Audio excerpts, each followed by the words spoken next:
I'd like to call the County Commission, the February 11th County Commission meeting into order. This meeting, the Rutherford County Board of Commissioners, is being conducted electronically pursuant to Governor Bill Lee's Executive Order number 16. I would like to ask for a motion that conducting the meeting electronically is necessary to protect the public health, safety, and welfare in light of the coronavirus. Is there a motion? So moved. I have a motion from Commissioner Gammon and second by Commissioner Phillips. Madam Clerk, please call the roll. Commissioner David Gammon. Yes. Vote yes. Commissioner Piercy. Commissioner Rather. Yes. Vote yes. Commissioner P. Yes. Vote yes. Commissioner Cook. Yes. Vote yes.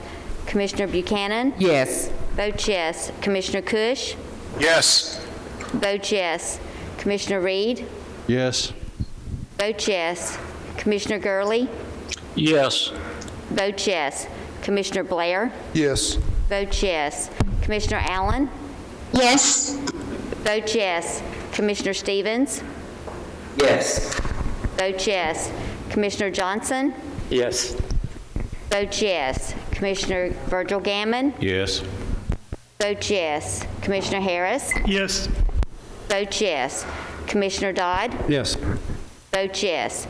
Commissioner Phillips. Yes. Vote yes. Commissioner McAdoo. Yes. Vote yes. Commissioner Key. Yes.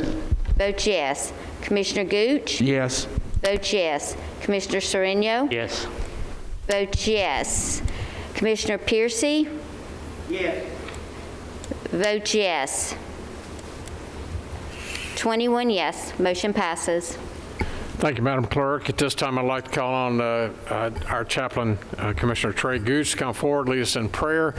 He then will lead us in our Pledge of Allegiance to the flag and pledge to the state of Tennessee flag as well.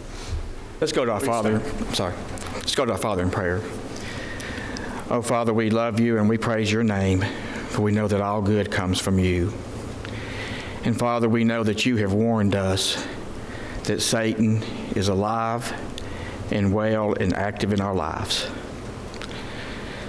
One way that he can nip at your kingdom is to go after people you love who have a weakness.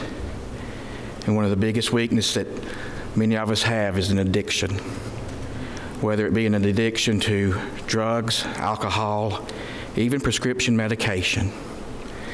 And so, Father, we thank you for Brother Harris and others who have fought to bring awareness and solutions for people with this affliction.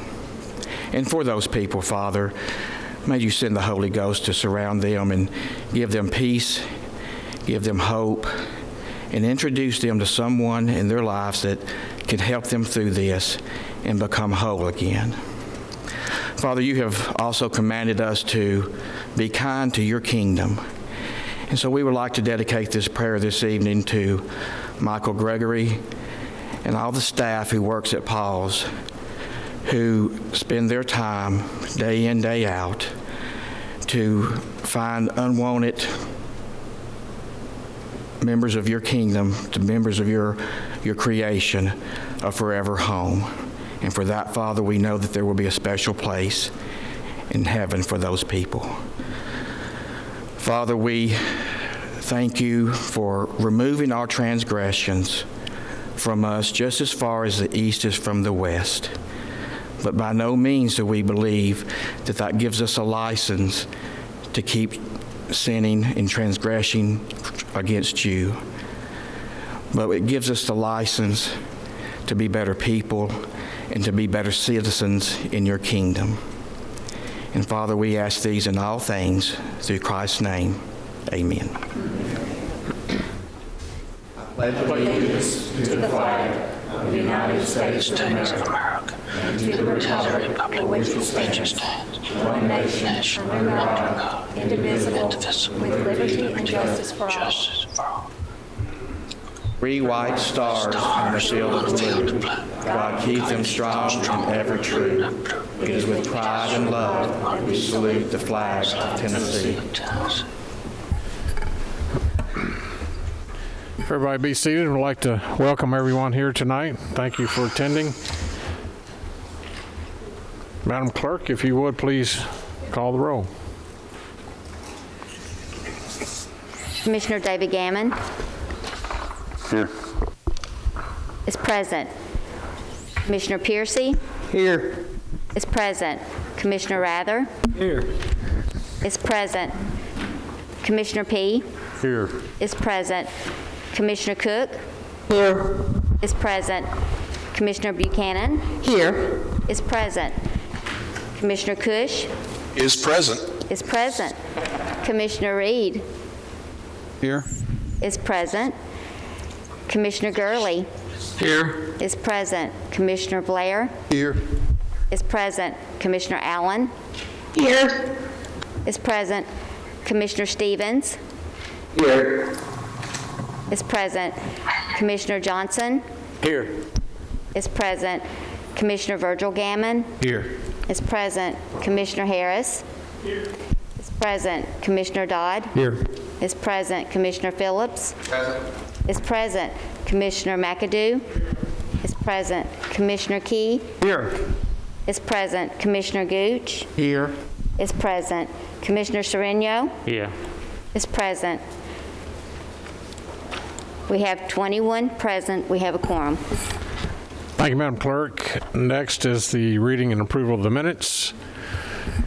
Speaker Pro Tem Phillips, you're recognized. Thank you, Mayor Ketron. I've reviewed those minutes. I find them to be in order with one minor exception under D. The ethics statements were recorded as being presented to the mayor's office. They need to be presented to the Ethics Commission and the state. That correction has already been made. With that correction, I move that we adopt the minutes as sent out. Thank you, Speaker Pro Tem. So you've heard the motion to accept the minutes as corrected. Is there a second? Second, Commissioner Johnson. Any discussion? Call the roll, Madam Clerk. Commissioner David Gammon Yes. votes yes. Commissioner David votes yes. Commissioner Piercy Yes. votes yes. Commissioner Rather Yes. votes yes. Commissioner P Yes. votes yes. Commissioner Cook Yes. votes yes. Commissioner Buchanan Yes. votes yes. Commissioner Cush Yes. votes yes. Commissioner Reed Yes. votes yes. Commissioner Gurley Yes. votes yes. Commissioner Blair Yes. votes yes. Commissioner Allen Yes. votes yes. Commissioner Stevens Yes. votes yes. Commissioner Johnson Yes. votes yes. Commissioner Virgil Gammon Yes. votes yes. Commissioner Harris Yes. votes yes. Commissioner Dodd Yes. votes yes. Commissioner Phillips Yes. votes yes. Commissioner McAdoo votes yes. Commissioner Key Yes.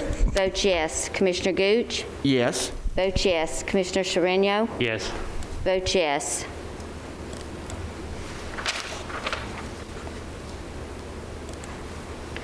Mhm.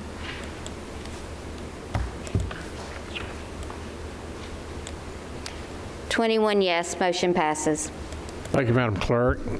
Next, we move to item number F on your agenda, public comments. There were no signees tonight. We have no public comments. I'd like to move on to item G, elections and confirmations. Commissioner Reed, if you would please come forward, Mr. Chairman. You're recognized. Thank you, sir. Item 1, elective notaries. Listing of notaries may be found on your iPads, Commissioners. Mr. Chairman, I move to confirm the election of these individuals as Rutherford County notaries. Have a motion. Is there a second? Have a second from Mr. Sereno and others. Without objection, call the roll, Madam Clerk. Commissioner David Gammon Yes. votes yes. Commissioner Piercy Yes. votes yes. Commissioner Rather Yes. votes yes. Commissioner P Yes. votes yes. Commissioner Cook Yes. votes yes. Commissioner Buchanan Yes. votes yes. Commissioner Cush Yes. votes yes. Commissioner Reed Yes? votes yes. Commissioner Gurley Yes. Vote yes. Commissioner Blair? Yes.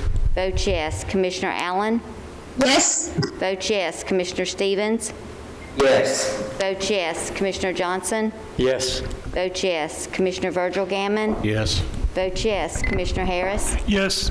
Vote yes. Commissioner Dodd? Yes. Vote yes. Commissioner Phillips? Yes. Vote yes. Commissioner McAdoo? Vote yes. Commissioner Key? Yes. Vote yes. Commissioner Gooch? Yes. Vote yes. Commissioner Sereno? Yes. Vote yes. Item 2, steering wishes to announce one vacancy for Public Building Authority, or the PBA, to fill the remaining term of a retiring member, term to expire January 2022. Item 3, steering wishes to announce 3 vacancies for the Redistricting Committee, 1 citizen at large, and 2 county commissioners. Item 4, steering would like to confirm Charles Hord Jr. to the Agricultural Advisory Board, a 2-year term to expire December 2022. Mr. Chairman, I so move. Have a motion and a second. Commissioner Reed? Commissioner P? Questions, discussion? Seeing none, call the roll, Madam Clerk. Commissioner David Gammon? Yes. Vote yes. Commissioner Piercy? Yes. Vote yes. Commissioner Rather? Yes. Vote yes. Commissioner P? Yes. Vote yes. Commissioner Cook? Yes. Vote yes. Commissioner Buchanan? Yes. Vote yes. Commissioner Cush? Yes. Vote yes. Commissioner Reed? Yes. Vote yes. Commissioner Gurley? Yes. Vote yes. Commissioner Blair? Yes. Vote yes. Commissioner Allen? Yes. Vote yes. Commissioner Stevens? Yes. Vote yes. Commissioner Johnson? Yes. Vote yes. Commissioner Virgil Gammon? Yes. Vote yes. Commissioner Harris? Yes. Vote yes. Commissioner Dodd? Yes. Vote yes. Commissioner Phillips? Yes. Vote yes. Commissioner McAdoo? Vote yes. Commissioner Key? Yes. Vote yes. Commissioner Gooch? Yes. Vote yes. Commissioner Sereno? Yes. Vote yes. 21 yes, motion passes. Item Number 5. 5, Commissioner? Item 5, steering wishes to confirm Michael Shirley and Tom Beckwith for the Conservation Board. These are 5-year terms to expire February 2026. Mr. Chairman, I so move. Commissioner Reed moves. Second. Commissioner Johnson? Questions, discussion? Call the roll. Commissioner David Gammon? Yes. Vote yes. Commissioner Piercy? Yes. Vote yes. Commissioner Rather? Yes. Vote yes. Commissioner P? Yes. Vote yes. Commissioner Cook? Yes. Vote yes. Commissioner Buchanan? Yes. Vote yes. Commissioner Cush? Yes. Vote yes. Commissioner Reed? Yes. Vote yes. Commissioner Gurley? Yes. Vote yes. Commissioner Blair? Yes. Vote yes. Commissioner Allen? Yes. Vote yes. Commissioner Stevens? Yes. Vote yes. Commissioner Johnson? Yes. Vote yes. Commissioner Virgil Gammon? Yes. Vote yes. Commissioner Harris? Yes. Vote yes. Commissioner Dodd? Yes. Vote yes. Commissioner Phillips? Yes. Vote yes. Commissioner McAdoo? Vote yes. Commissioner Key? Yes. Vote yes. Commissioner Gooch? Yes. Vote yes. Commissioner Sereno? Yes. Vote yes. We have 21 yes. Motion passes. Thank you, Madam Clerk. That moves us to item H.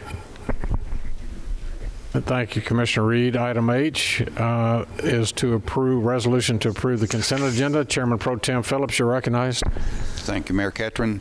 I reviewed those agenda items, the consent agenda items. I found all of them to be appropriate and without objection, move that they be adopted as presented. Have a motion and a second. Commissioner P? Could I make one quick statement before we vote? Yes, sir. There's an agenda item that I think needs to be read and it can be voted on at the same time. It's H1A, and that's to recognize donations from Blue Water Industries, Rogers Group, Smyrna Ready Mix, and Wright Brothers Construction for the appropriations and preparations of meals for families in Rutherford County, and I think that recognition needs to be said verbally. Thank you, Commissioner Phillips. And when I called each one of them this year, they were all happy to give and said, if you do more meals next year, we're in for that. They just think that this is one of the most worthy things that they've contributed to every year of helping our employees package meals. And I'll make that announcement at the end when we do statements and announcements. I'll talk about that, but it's appropriate to recognize those 4 industries that do business here in Rutherford County during this consent agenda. I have a motion and a second. Without objection, call the roll, Madam Clerk. Commissioner David Gammon. Yes. Vote yes. Commissioner Piercy. Yes. Vote yes. Commissioner Rather. Yes. Vote yes. Commissioner P. Yes. Vote yes. Commissioner Cook. Yes. Vote yes. Commissioner Buchanan. Yes. Vote yes. Commissioner Cush. Yes. Vote yes. Commissioner Reed. Yes. Vote yes. Commissioner Gurley. Yes. Vote yes. Commissioner Blair. Yes.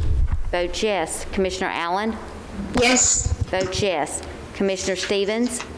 Yes. Vote yes. Commissioner Johnson. Yes. Vote yes. Commissioner Virgil Gammon. Yes.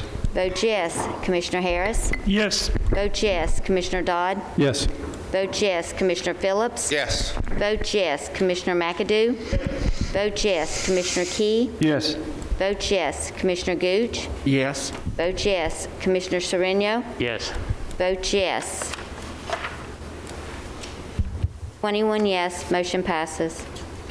Thank you, Madam Clerk. Next, we move into unfinished business. Is there any unfinished business to come before us? Seeing none, we will move. It's not 6:30 yet for our public hearing as noted on our agenda, item J. We will go ahead and move into item K, reports by standing committees. Budget, Finance, and Investment Committee. We'll start off, and if we're still there, we'll ask you, Mr. Chairman, to step down at right at 6:30, and we'll go back into our public hearings at that point in time and continue your report. But right now, we'll go ahead and get started.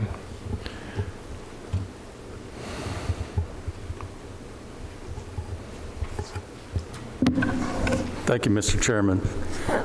Our first item of business tonight is item K1A, and this is for overtime from the fire department for covering personnel that were out sick. This is also money that we may be able to get reimbursement from some of the grants that are available. Be it resolved by the Rutherford County Board of Commissioners that the general fund be amended as follows: for fire rescue, a decrease in unassigned fund balance, $20,460, with this increased expenditures in part-time personnel, $10,230, overtime pay, $8,000, Social Security, $1,140, pensions, $820, and employee Medicare, $270. Resolve this at 11th day of February 2021. Mr. Chairman, I so move. I have a motion. Is there a second? Got a second from Commissioner Harris. Any questions? Seeing none, call the roll, Madam Clerk. Commissioner David Gammon. Yes. Vote yes. Commissioner Piercy. Yes. Vote yes. Commissioner Rather. Yes. Vote yes. Commissioner P.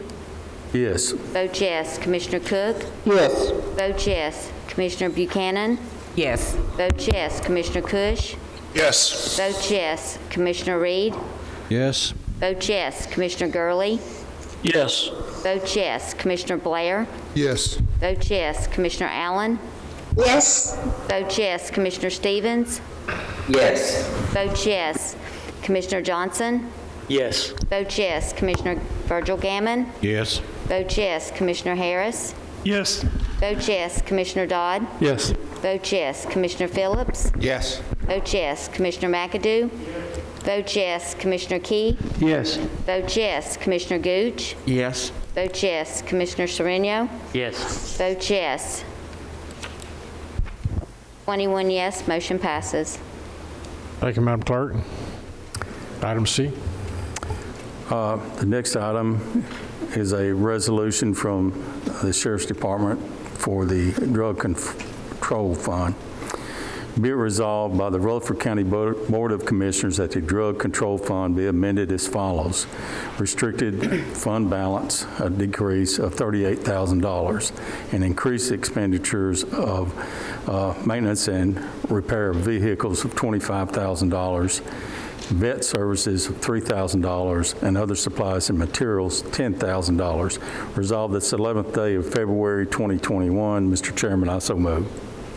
Have a motion. Is there a second? Commissioner Reed on the second. Any discussion or questions? Seeing none, call the roll, Madam Clerk. Virgil, Commissioner David Gammon? Yes. Vote yes. Commissioner Piercy? Yes. Vote yes. Commissioner Rather? Yes. Vote yes. Commissioner P? Yes. Vote yes. Commissioner Cook? Yes. Vote yes.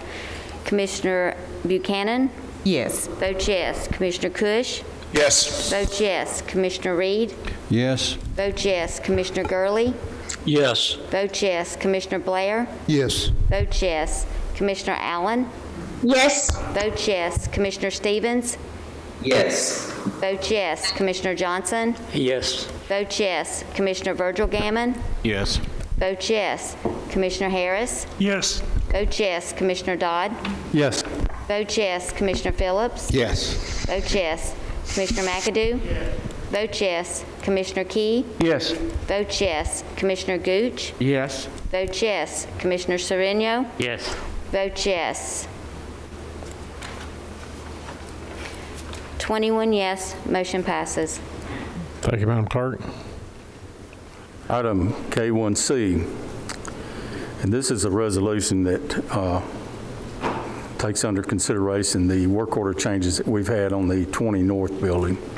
Whereas funding for the 20 North building renovation was previously approved in the amount of $5,605,387, and whereas a change order 9 through 12, primarily being the build-out of the third floor in the amount of $1,173,727.18 has been approved, of which $805,909 was previously funded.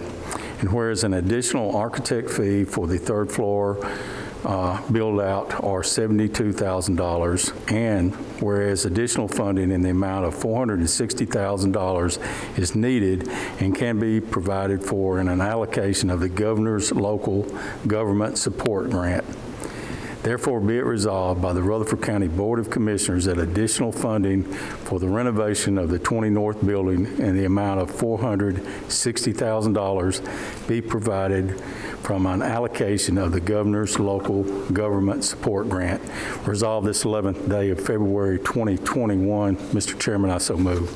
I have a motion. Second, Commissioner Johnson on the second. Discussion? Comments? Seeing none, call the roll, Madam Clerk. Commissioner David Gammon? Yes. Vote yes. Commissioner Piercy? Yes. Vote yes. Commissioner Rather? Yes. Vote yes. Commissioner P? Yes. Vote yes. Commissioner Cook? Yes. Vote yes. Commissioner Buchanan? Yes. Vote yes. Commissioner Cush? Yes. Vote yes. Commissioner Reed? Yes. Vote yes. Commissioner Gurley? Yes. Vote yes. Commissioner Blair? Yes. Vote yes. Commissioner Allen? Yes. Vote yes. Commissioner Stevens? Yes. Vote yes. Commissioner Johnson? Yes. Vote yes. Commissioner Virgil Gammon? Yes. Vote yes. Commissioner Harris? Yes. Vote yes. Commissioner Dodd? Yes. Vote yes. Commissioner Phillips? Yes. Vote yes. Commissioner McAdoo? Vote yes. Commissioner Key? Yes. Vote yes. Commissioner Gooch? Yes. Vote yes. Commissioner Sereno? Yes. Vote yes. 21 yes, motion passes. Thank you, Madam Clerk. Commissioner P. Okay, hopefully we can get through this one. Item K1D. This has got to do with almost $10 million that the county has received to help our people in this county that have been affected adversely due to the COVID and our economy. Whereas Rutherford County has received funds in the amount of $999,302.40 for the U.S. Department of Treasury Emergency Rental Assistance Program for the payment of qualifying county residents' rent and rental arrears, utilities, and home energy costs, and arrears and other expenses related to housing incurred due directly or indirectly to the novel coronavirus disease, COVID-19 outbreak, and the administration thereof. Whereas the county anticipates the hiring of a third party to assist in the administration of the funds, as well as employing staff to monitor the administration of the funds in accordance with the rules and regulations of the Emergency Rental Assistance Program. Whereas the funds shall be available to the county through December 31st, 2021. Therefore, be it resolved by the Rutherford County Board of Commissioners that the Emergency Rental Assistance Program funds be accepted, the county mayor to make Budget, Finance, and Investment Committee aware of any employees hired with the Emergency Rental Assistance Program's funds, and the general fund be amended as follows to recognize the program revenues and to appropriate said proceeds. Emergency rental assistance, an increased revenue of $9,999,302, and increased expenditures of rentals, $7,250,000, other contracted service, $400,000, utilities, $1,750,000, accountants, $44,300, and part-time personnel, $30,000. And let me make a quick note on those two. Those would be the money that we would allocate to people that help us administrate this. This would be the person we were talking about hiring. That'd be the $44,300, and the $30,000 would be other part-time personnel. If that money was not spent, it'll go directly into the program for people that qualify.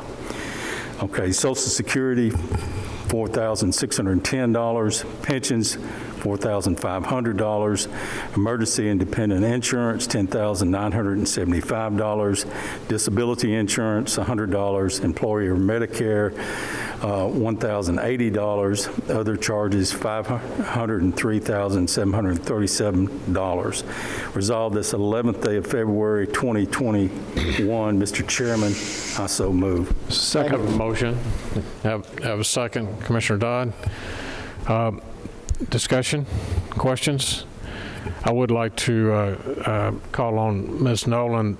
She was on a conference call or a Zoom meeting today with the contractor Horn LLC. If you would just briefly tell us what you learned today, and some additional things without any additional charges to us. They're going to pick those expenses up for us. Ms. Nolan, you're recognized. Okay, thank you.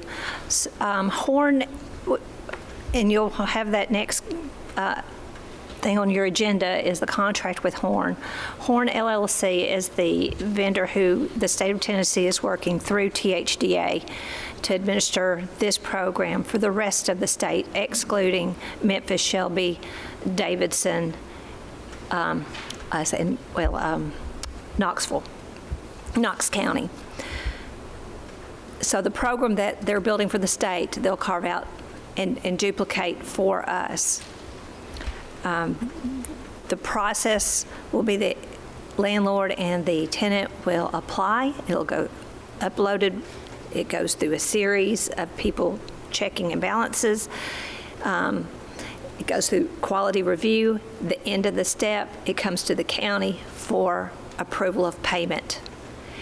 Then it will go back, and then Horn will make those payments directly to the tenant and directly to the utilities. That piece of it kind of happened today about them making that payment. That means that we don't have to employ extra people to make the payments. We're not having to do the 1099s to the landlords. I mean, it's going to simplify and make the process faster to get the money into the individuals' accounts. They have the ability to ACH the money, to go right directly to the accounts. when you handle all these bank accounts, there's a lot of security that has to be around that, and I am glad that we can pass that piece of it off to Horn into their systems.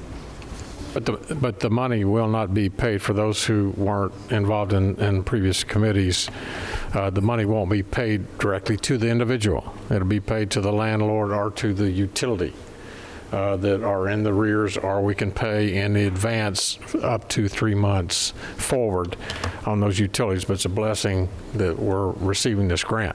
So I have a motion and a second. Any further discussion, questions? Call the roll, Madam Clerk, and then Commissioner P will go back to on our agenda for public hearings. Call the roll, Madam Clerk. Commissioner David Gammon. Yes. Vote yes. Commissioner Piercy. Yes. Vote yes. Commissioner Rather. Yes. Vote yes. Commissioner P. Yes. Vote yes. Commissioner Cook. Yes. Vote yes. Commissioner Buchanan. Yes. Vote yes. Commissioner Cush. Yes. Vote yes. Commissioner Reed. Yes. Vote yes. Commissioner Gurley. Yes. Vote yes. Commissioner Blair. Yes. Vote yes. Commissioner Allen. Yes. Vote yes. Commissioner Stevens. Yes. Vote yes. Commissioner Johnson. Yes. Vote yes. Commissioner Virgil Gammon. Yes. Vote yes. Commissioner Harris. Yes. Vote yes. Commissioner Dodd. Yes. Vote yes. Commissioner Phillips. Yes. Vote yes. Commissioner McAdoo. Vote yes. Commissioner Key. Yes. Vote yes. Commissioner Gooch. Yes. Vote yes. Commissioner Sereno. Yes. Vote yes. 21 yes, motion passes. Thank you. Thank you, Commissioner P. We'll bring you right back up to finish up K1E in just a moment, but now it's time, members, for our public hearing. I'd like to call on Director Damasi. You're recognized, please, sir. Thank you, Mr. Chairman, and good evening, Mayor Ketchum and members of the commission. We have one rezoning application for you tonight. This is for property located along Holly Grove Loop. The applicants would like to operate a small-scale dog and cat boarding and rescue business on the property. The reason they're asking for this rezoning is because under the current zoning, which is residential low density, it is not a permitted use.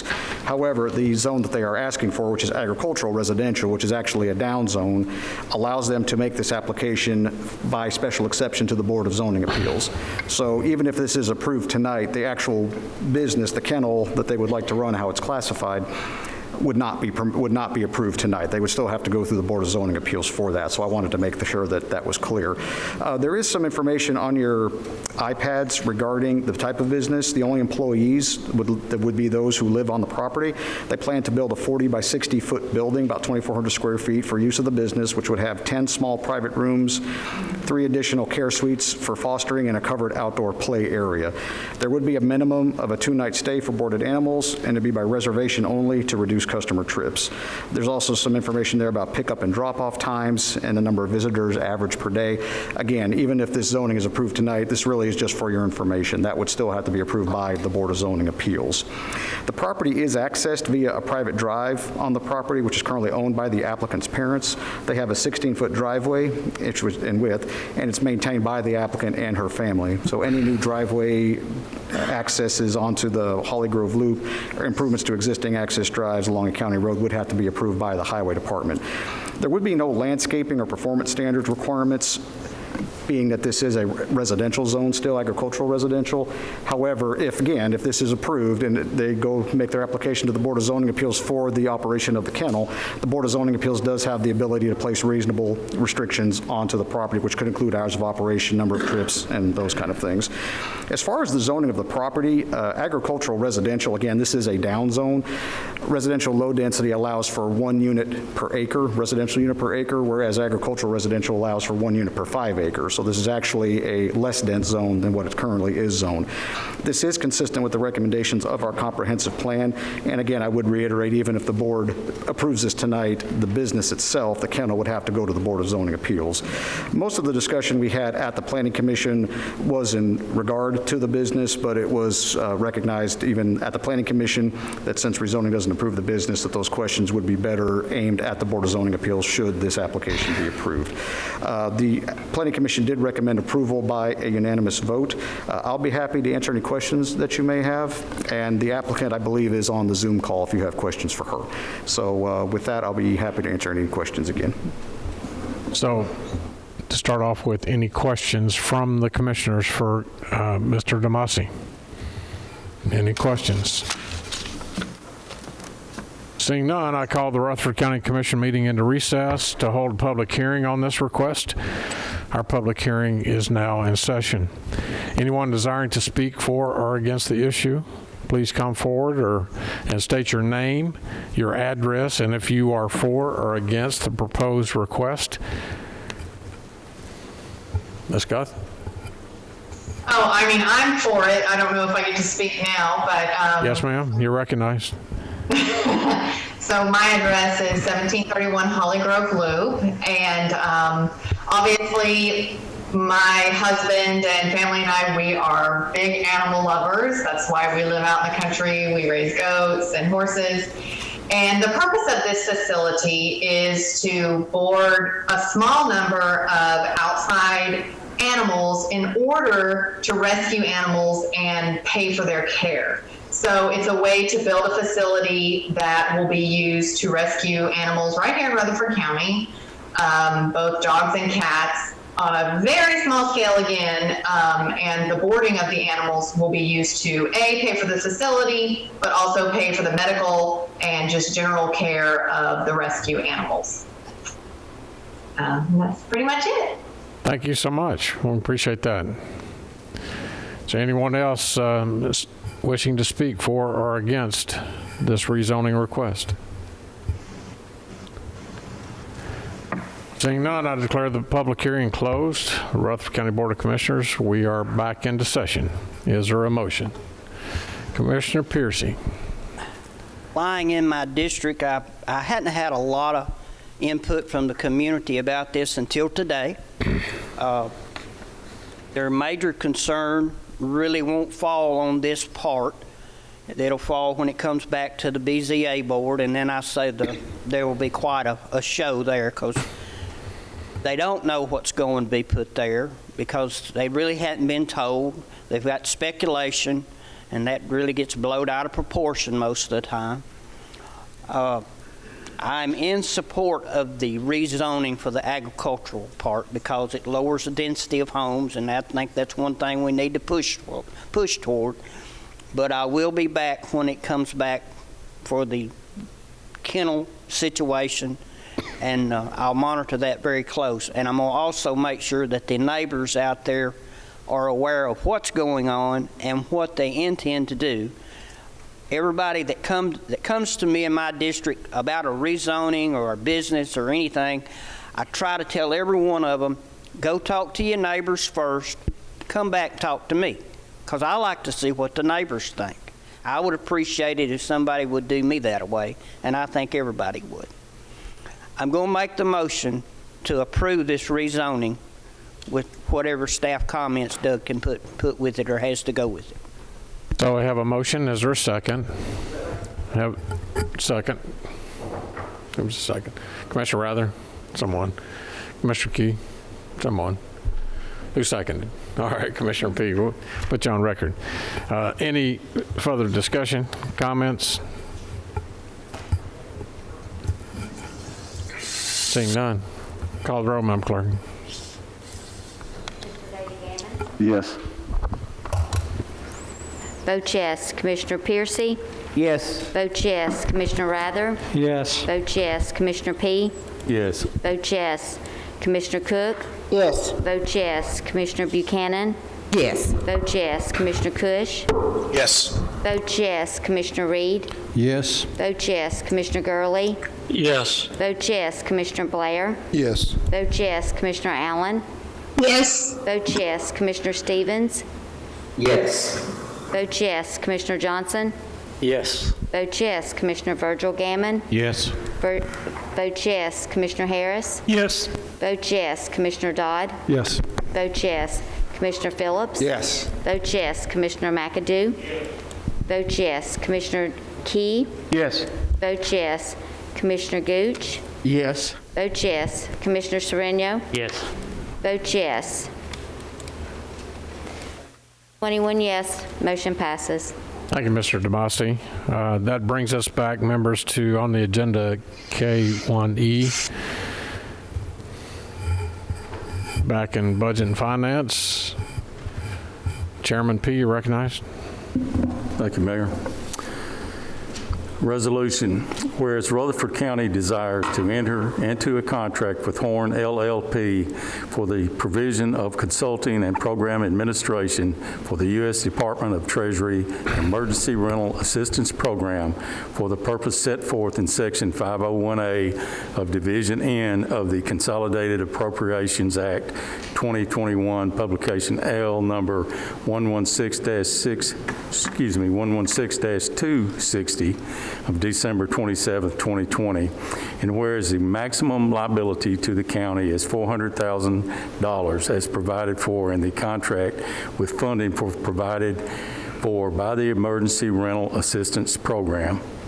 Therefore, be it resolved by the Rutherford County Board of Commissioners that the county mayor and all other appropriate officials of Rutherford County, Tennessee be and are hereby authorized, subject to county attorney approval, to execute a contract with Horn LLP, a copy of the same being attached hereto as Exhibit A and incorporated herein reference as if set forth herein at length verbatim, for the provision of counseling and program administration for the U.S. Department of Treasury Emergency Rental Assistance Program for the purpose set forth in Section 501A of Division N of the Consolidated Appropriations Act 2021, Publication L number 116-260 of December 27, 2020, with the maximum liability to the county of $400,000.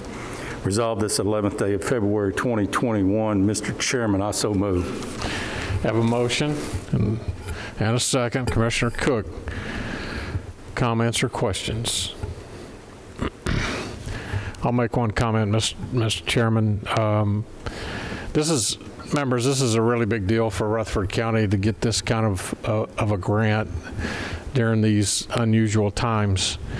It's $10 million, and I think we are, like Ms. Nolan said, we are one of 4 communities that are getting this amount of money, and I think we are at that stage where the U.S. Treasury is looking at the growth in this community, which will establish us as a urban community, which we will continue probably to get more types of grants like this in the future based on our size.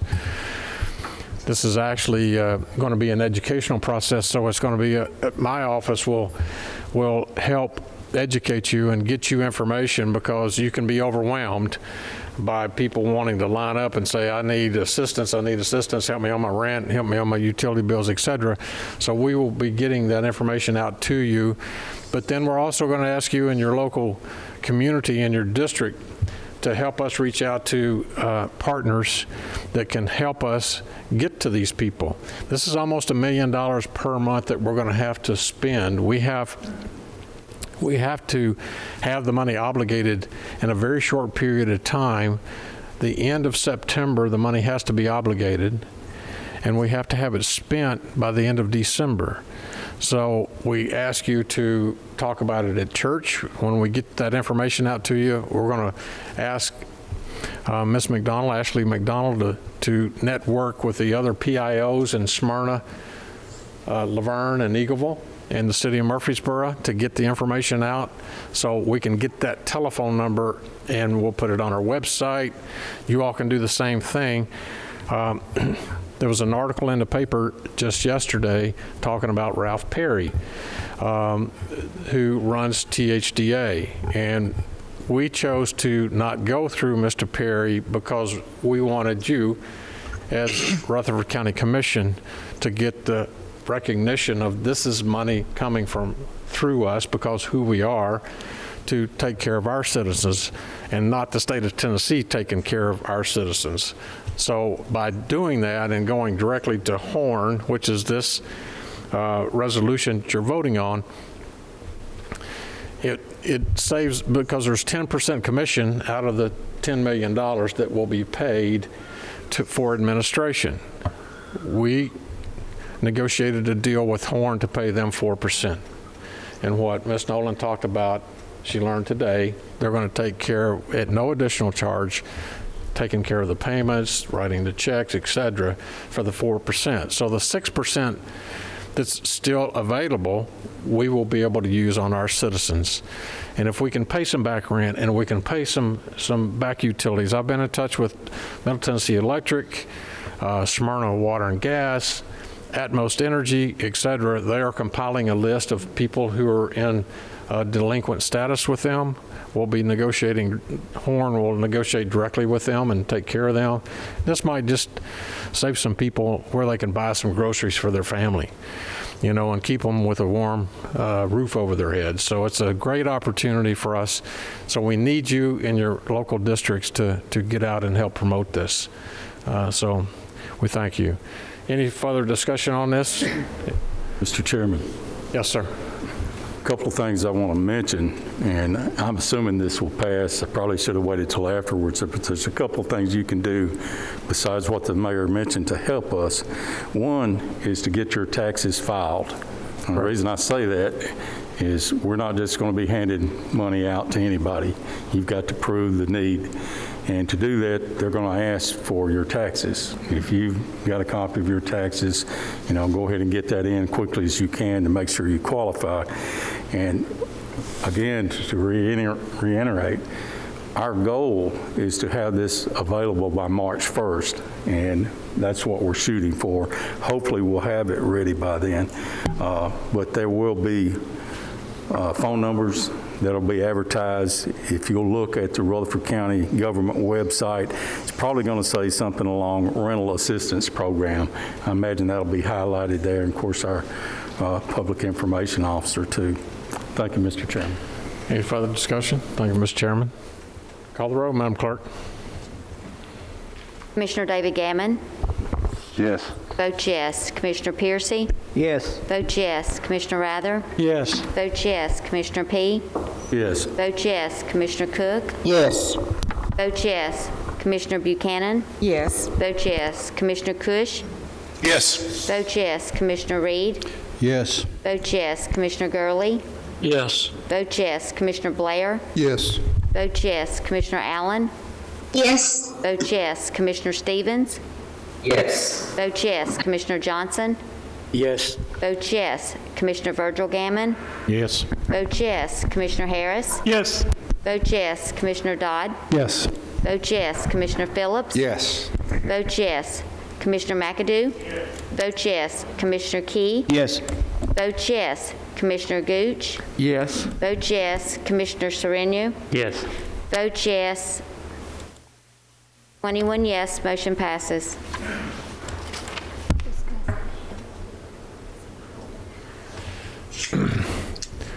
Motion passes. Ms. Nolan asked if she could, we'll suspend the rules to allow her to speak. She wants to talk about eligibility, so you might want to write that down. Go ahead, Lisa. Okay, so an eligible household is defined as a renter household in which one or more of the individuals meet the following criteria. One is that they qualify for unemployment or has experienced a reduction in household income, incurred significant cost, or experienced a financial hardship due directly or indirectly to COVID-19 pandemic. It all relates back to that. They have to demonstrate a risk of experiencing homelessness or housing instability, which may include a past due utility or rent notice or eviction notice, unsafe or healthy living conditions. And here's the other part. Has a household income at or below 80% of the area median income. So for that is one person at 80% is $46,100. Now, it incrementally goes up based on the number of people who are in the household. But the other point, priority will be given to households where one or more persons has been unemployed for the 90 days prior to the application, or is a household at or below 50% of the area median income. So at that level, that's for one person, and it's $28,850. Now, when we talk about $9 million, it's a lot of money in Lisa Nolan's world, a lot of money. But as Commissioner P. and I were talking about it, this, generally the parameters in the law is that it could be for 12 months in the parameters. So we were just doing some hypotheticals that if rent is $1,000 a month, or we said $900 a month, that's $9,600 for 12 months. So if you say we would allocate $10,000 per person, we would help 900. So it's, out of all our citizens, it starts going, well, oh my gosh, it's not as much as what we think. It'll be eaten up quickly. And what we'll do is on this cheat sheet, we'll try to put the bullet points that you'll be able to take with you when you're at church, you pull it out, or you run into someone talking to a not-for-profit organization that you're close to. You'll have these facts, because it'll get confusing very quickly, but at the same time, we've got to get this money out. So it's which goes back to why you get your taxes done, so that you can prove your average median income. getting your taxes done, have a receipt from your unemployment check that you received. Well, hopefully they will. That would be good that they have that, but they can also, with this, Horn is going to integrate with Department of Labor, Unemployment, so that they can cross-check and they say, did they receive? Right. Yes, and so they can make those matches. We'll go back and come back into session and. Mr. Chairman? Yes. Commissioner Gammon. I just wanted some clarification. I want to make sure I understood correctly. There was talk, it's going to be put on the Rutherford County Access Channel. What about Laverne and Smyrna and all the, okay. Thank you. Okay, well said. All right, members, next to item 3, Property Management Committee. Chairman McAdoo. You're recognized. Got one order of business tonight. I hope you can hear me with this mask on. And coming from our committee is a resolution, which I will read. Whereas an anonymous donor wishes to contribute monies to the Rutherford County, Cannon County Drug Court Foundation, Inc., and desires that the same be designated to name treatment rooms in the Rutherford County Recovery Court building with an appropriate plaque. And whereas said anonymous donor requests that such appropriate plaques honor past judges and staff in recognition and honor of devoted service and lasting contributions to the Rutherford County Recovery Courts. And whereas Rutherford County is appreciative of this gesture, now therefore be it resolved that Rutherford County gratefully acknowledge the generosity and kindness of the anonymous donor in making the donation to the Rutherford County, Cannon County Drug Court Foundation for plaques for treatment rooms at the Rutherford County Recovery Courts. Be it further resolved by the Rutherford County Board of Commissioners that it authorize the naming of treatment rooms in the Rutherford County Recovery Court with appropriate plaques. Resolved this 11th day of February, 2021, and I so move. Have a motion. Is there a second? Second, Commissioner Piercy. Okay, Veronica. Sorry. I'm deaf in this ear, so it echoed. All right. Have a motion. We have a second. Any discussion? Commissioner Johnson? Double second. Call the roll. Call the roll, Madam Clerk. Commissioner David Gammon, Yes. Vote yes. Commissioner Piercy? Yes. Vote yes. Commissioner Rather? Yes. Vote yes. Commissioner P? Yes. Vote yes. Commissioner Cook? Yes. Vote yes. Commissioner Buchanan? Yes. Vote yes. Commissioner Cush? Yes. Vote yes. Commissioner Reed? Yes. Vote yes. Commissioner Gurley? Yes. Vote yes. Commissioner Blair? Yes. Vote yes. Commissioner Allen? Yes. Vote yes. Commissioner Stevens? Yes.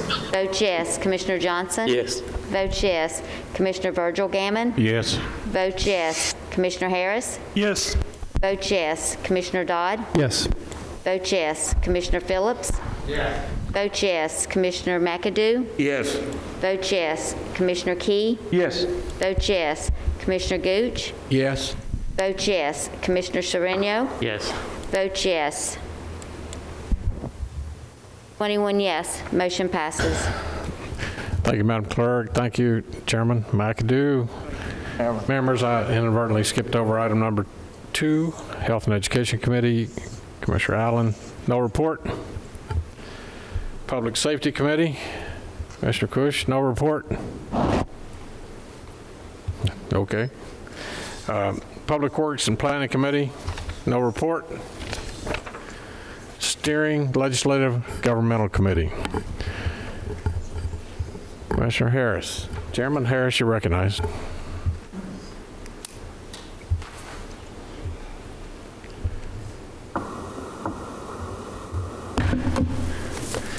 And let the tonight's entertainment begin.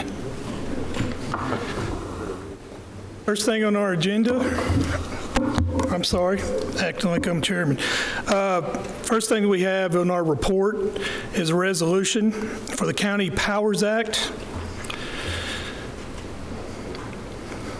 I'll read that resolution. Whereas by the Private Acts of 1996, Chapter 215, Rutherford County adopted a private act known as the Rutherford County Development Tax Act, wherein Rutherford County collects a development tax on residential development. And whereas the said Rutherford County Development Tax Act was in place before the state legislature enacted the County Powers Relief Act, HB number 3469 as codified in TCA 67-42091. Whereas, while the County Powers Relief Act provides the exclusive authority for the creation of the development taxes on developments after its enactment,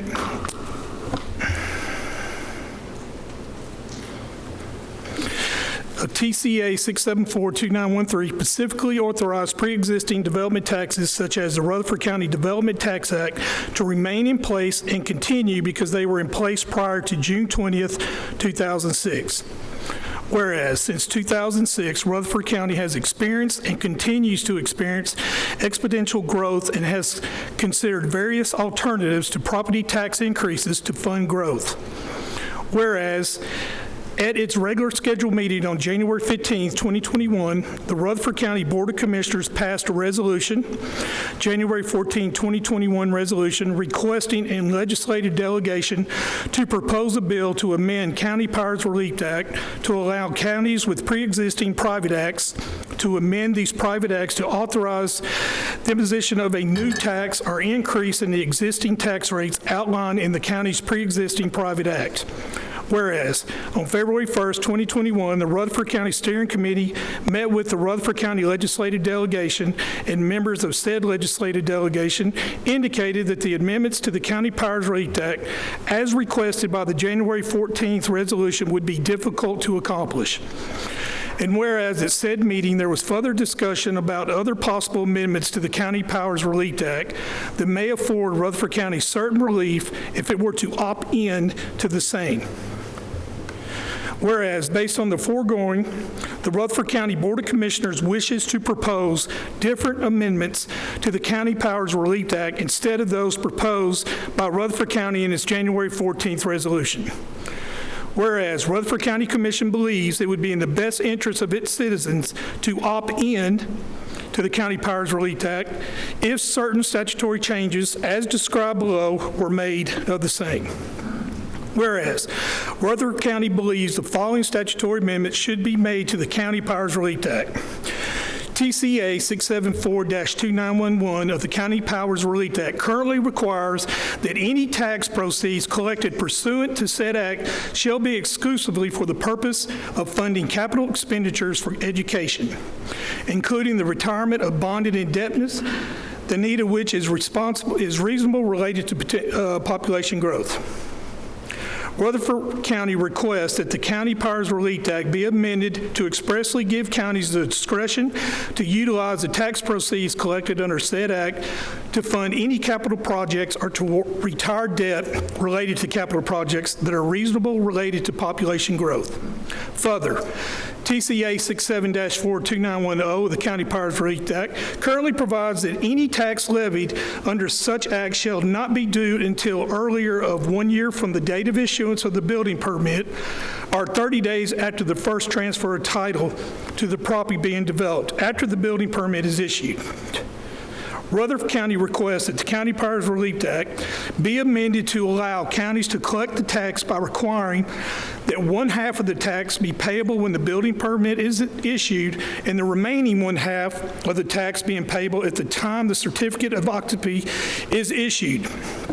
Whereas, should the General Assembly make the aforementioned statutory amendments to the County Powers Relief Act, Rutherford County commits to opting in to the County Powers Relief Act in order to levy the tax as provided therein. Now, therefore, be it resolved by the Rutherford County Board of Commissioners that it is respectfully request the Rutherford County Legislative Delegation to propose a bill to amend the County Powers Relief Act as detailed here and above. Be it further resolved that the resolution be forwarded by appropriate county officials to the Rutherford County Legislative Delegation and/or others as deemed proper. Resolved this day, 2021. Mr. Chairman, I so move. I have a motion. Is there a second? I have a second. Commissioner Cook. Discussion? Questions? Commissioner Phillips. I'm sorry, Chairman Harris, this is probably where the circus begins. And we had a lot of discussion on this last time. I have concerns and reservations, but I will acquiesce to any consensus that this commission reaches. We've talked about it for years. Commissioner Stevens was right, and we keep maybe trying to ride that same horse and getting nowhere. But if y'all will entertain a few comments, I'll give you a kind of a brief history because I've been around a long time and maybe I forgot more than I remembered, but there are some things that I do remember. I'm a Rutherford County native. My parents lived here, my grandparents lived here, my roots run deep in this county. I graduated from high school in 1966. The population of this county in 1970 was 59,000 people. Do you know how many students we have in Rutherford County right now? It's approaching 50,000. So we have almost same number of students in Rutherford County right now as we had population back in 1970, 50 years ago. In 1980, we had 84,000 people, and that's a 41% increase in a 10-year period of time. 1990, we had 118,000 people, another big increase of 41%. 2000, we had 182,000 people, 54% increase in that 10-year period of time. 2010, when we did our redistricting, that we'll be talking about a little bit later on tonight, we had 263,000 people, and that's another 44%. And this year, a conservative estimate of Rutherford County citizens is 335,000 people, and that's a 27% increase over 10 years ago. And the things that we heard over and over and over and over again years ago was that if we increased our growth taxes, whatever they may be, development taxes, we would be driving a number of citizens out of the housing market. Here's what I find out, and I find this stuff out online. Anybody can do it. In 1980, when our population was 84,000, the average cost of building a home was around $50 a square foot. And the average cost of an 1,800 square foot home was about $90,000, 1980. $50 a square foot, $90,000 to buy a home. This year, or last year, 2020, the average cost of that same 1,800 square foot home was $315,000, and the average cost to build it was $175 a square foot. So, it's okay. Let me be as clear as I can about this. It's okay to raise the cost of homes, but it's not okay to raise the cost that's incurred with that through the county to offset the cost of that growth. $175 a square foot, someone may object to that and say it's probably closer to $155 or $160, and that may be true. But this is what I pulled off. And the way I got that $175,000 is because I have a niece who's currently building a home and it's costing her $175 a square foot. That's where I got that figure. So, $90,000, $315,000, doesn't seem that we're driving anybody out of the opportunity to buy a home. Nobody. As a matter of fact, those that are close to the real estate industry know that for the first time in Rutherford County over the last few years, we've got bidding war for houses. People are paying over the asking price, and in a short period of time. I guess I said all this to say we've got 53 schools, over 47,000 students. And if you look at percentages, in 2000,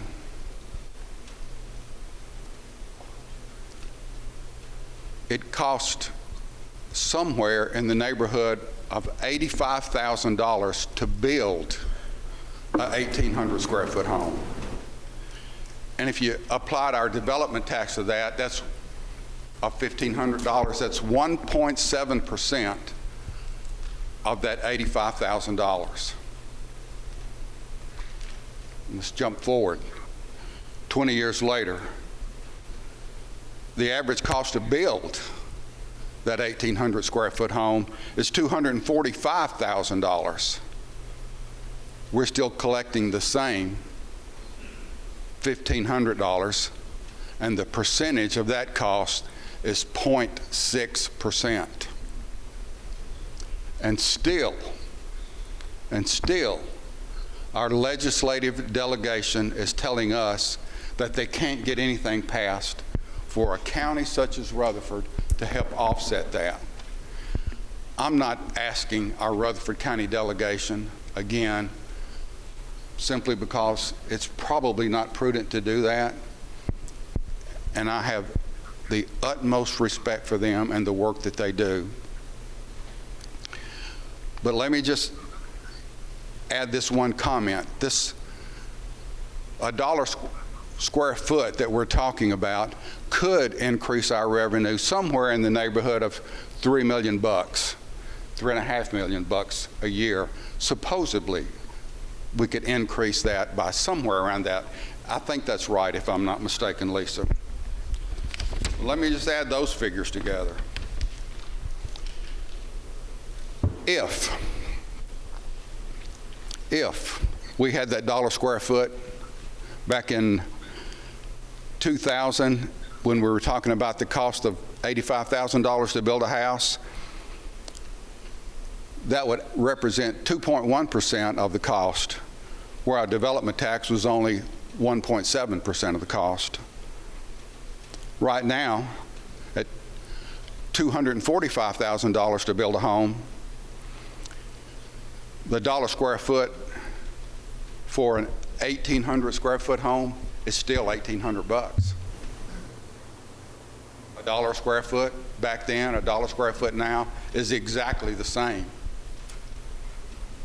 1,800 square foot home with the cost of $245,000 to build is 0.7%. No math. I'm not the smartest guy in the world. I'll be the first to admit that. There's no math in the world that is allowing Rutherford County to increase its growth taxes the way our population has grown and the way real estate is growing. All of that being said, if we also could have the opportunity to increase that dollar a square foot contingent upon the percentage of increase of our population, would be much more desirable to me. So if they're making the request, why not make that request? And I'd like to offer that as an amendment to this, that we allow Rutherford County to increase that dollar square foot according to the population growth in Rutherford County. Once again, I apologize for going on and on and on, but some of these things that I've been looking at, and a lot of us have been looking at for a number of years, we're somewhat passionate about it. The development community, the real estate community have made this place a really attractive place to want to be. Our educational system is second to none. And I have nothing against those industries whatsoever. But the amount of money that we're talking about, our school board is looking somewhere in the neighborhood of in excess of $500 million in new brick and mortar over the next few years, 5 years or so. And we're talking about increasing our growth taxes by $3 million. 500 million bucks, $3 million. I'm just not sure that it's going to make that much difference. And I'm not sure that it's worth abdicating a tax that we already have. So once again, if the majority of this commission wants to go with $1 a square foot, I'm all in. But I'll offer an amendment to that, asking that Rutherford County be allowed to increase that $1 square foot contingent upon the percentage of increase of its population as years go by. Thank you.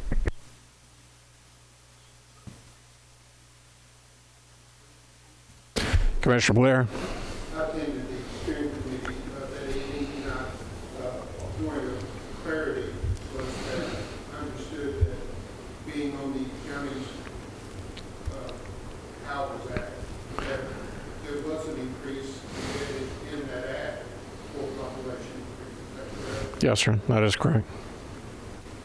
My concern, and only been involved here with the commission for 2.5 years, having served on another body for 12 years, I had the same opportunity as this August body has over the years to go to our legislative body and ask for help.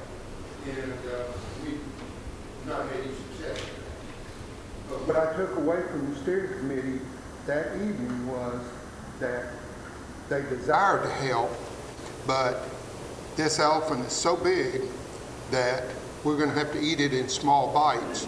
And if we ask for the kitchen sink, it's not going to come our way. But if we ask for what I think we've talked about before is collecting the money in the program with the permit and collecting the money with the occupancy, they felt like that had an opportunity to work through the state, since the entire legislature has to vote and approve this. So I appreciate everything that the chairman has said. I resemble. I withdraw my motion. I withdraw my motion.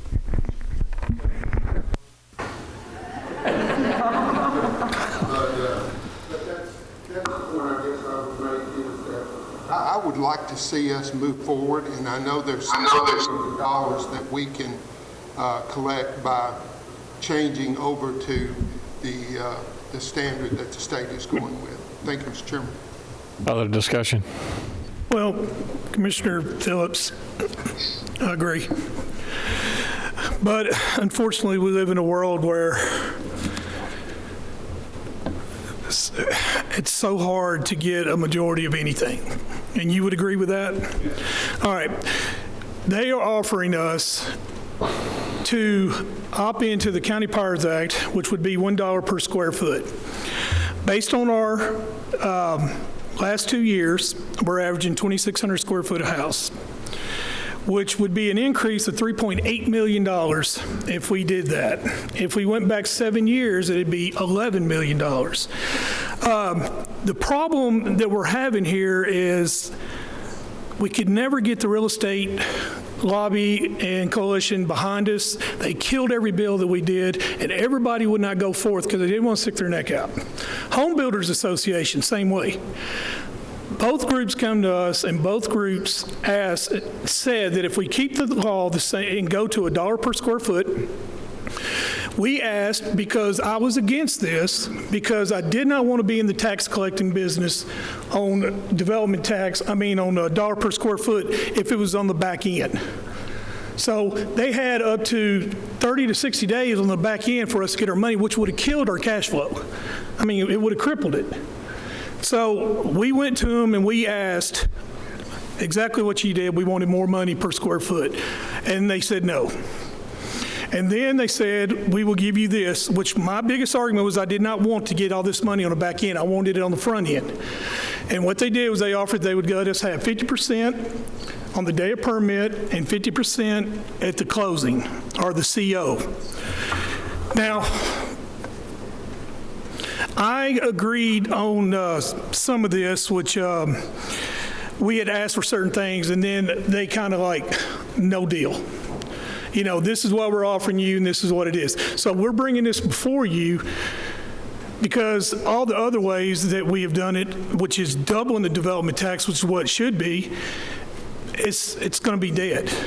There's no way it won't pass. The bill won't even get out of committee.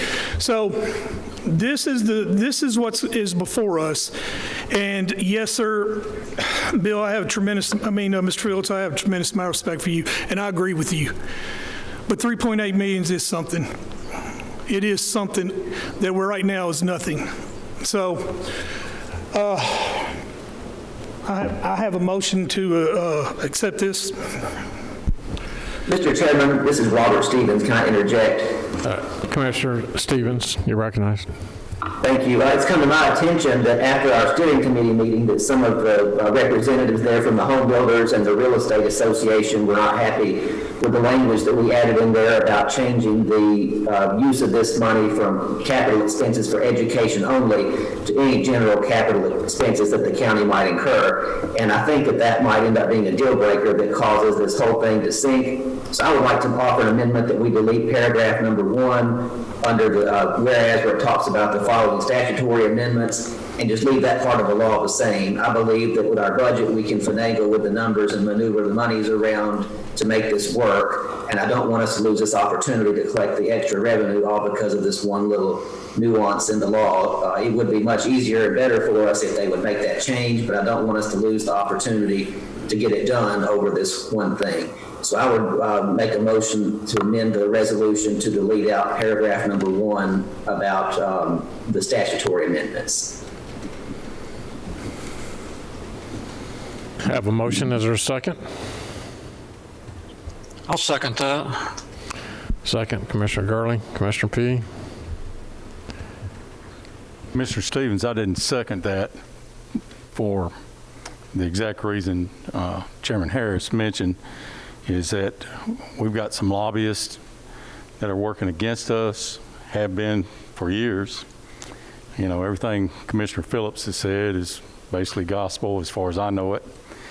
But then you got to face hard facts that, you know, we possibly can't get anything through there. And my question, the reason I rose here is, since you had that addition onto here where we could use the funds other than school construction, for instance, we're having to build the roads to go to these schools. You know, that's not direct school costs, but that's because of that school we're having to do it. We're having to hire more officers, SROs to work in these schools. I mean, it goes on. And is that something they agreed to or not? No, sir. Their only thing that they offer us is the same exact law that it is now, but that they will pay 50% up front and 50% on the back. They asked that we make no changes to the current law. Now, my understanding on this also, and I listened in via Zoom to your meeting, is the money, the second half of the money, when exactly, if you would cover that or one of y'all cover that, would the county receive that if we went into this agreement? Before the CO closing permit. So whenever they sell it and before it can be occupied? Before it can be occupied, yes, sir. Okay. I'll tell you what, it's just, I mean, it's a tough decision to make. Now, one last question. If this does not pass, the way the law is now, the County Powers Act, we have to relinquish our development tax to be able to sign up to it. Now, my understanding from the meeting the other night is that we do not have to exempt ourselves from that tax unless and until this other development tax would be implemented. I want a definitive answer on that. That is correct. We do not have to give up our rights to the development tax. We have a resolution to shelve it. If this does not pass, then we would go back to where we are right now. But we also told them that if this does pass, that we can't do both. We have to do one or the other. So if it does pass, then the development tax will go away. Would we have to formally vote to relinquish that, or would we just have it on the shelf to use and not use the new tax? One or the other, I understand, but can we keep that on the books in case? Commissioner P., I'm happy to address that. I've gotten that question from another commissioner or two. If you'll notice on the agenda, the next resolution is a resolution to repeal our local development tax. The way I've tried to write that resolution is to, and at Mr. Stevens' suggestion, that we go ahead and get that in the hopper now for the legislative delegation to take and propose, but that they only propose it and that it only be passed and enacted contingent upon and subject to then making the amendments that we're requesting and what Mr. Harris is talking about right now. So if the bill that Mr. Harris has put forth and that it's been amended by Mr. Stevens does not pass in the General Assembly, then I would think our legislative delegation wouldn't even propose the repeal bill that's memorialized in the second resolution. Even if they did, it would still have to come back to us for a 2/3 vote to ratify that bill, and we wouldn't do that because they would not have made our requested changes. Does that make sense? It does. And again, and maybe I keep asking questions here, but I kind of worry about our money since being chairman here. Lisa, I have a question or two for you.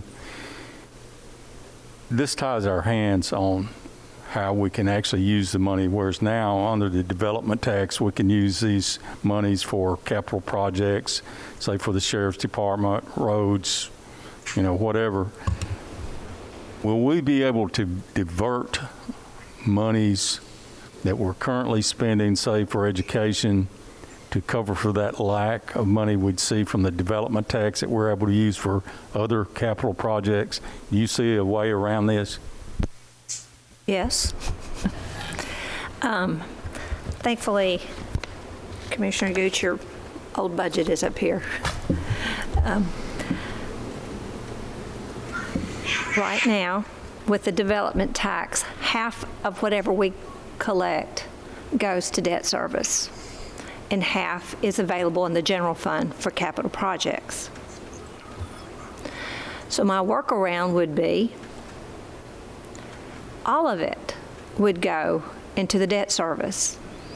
And this is 2020, but I mean, in 2020, between education principal and interest was $43 million. I mean, we'll spend easy to spend every dime that we get in development tax could go to debt service and accomplish what is said, you know, that you have to use it for education.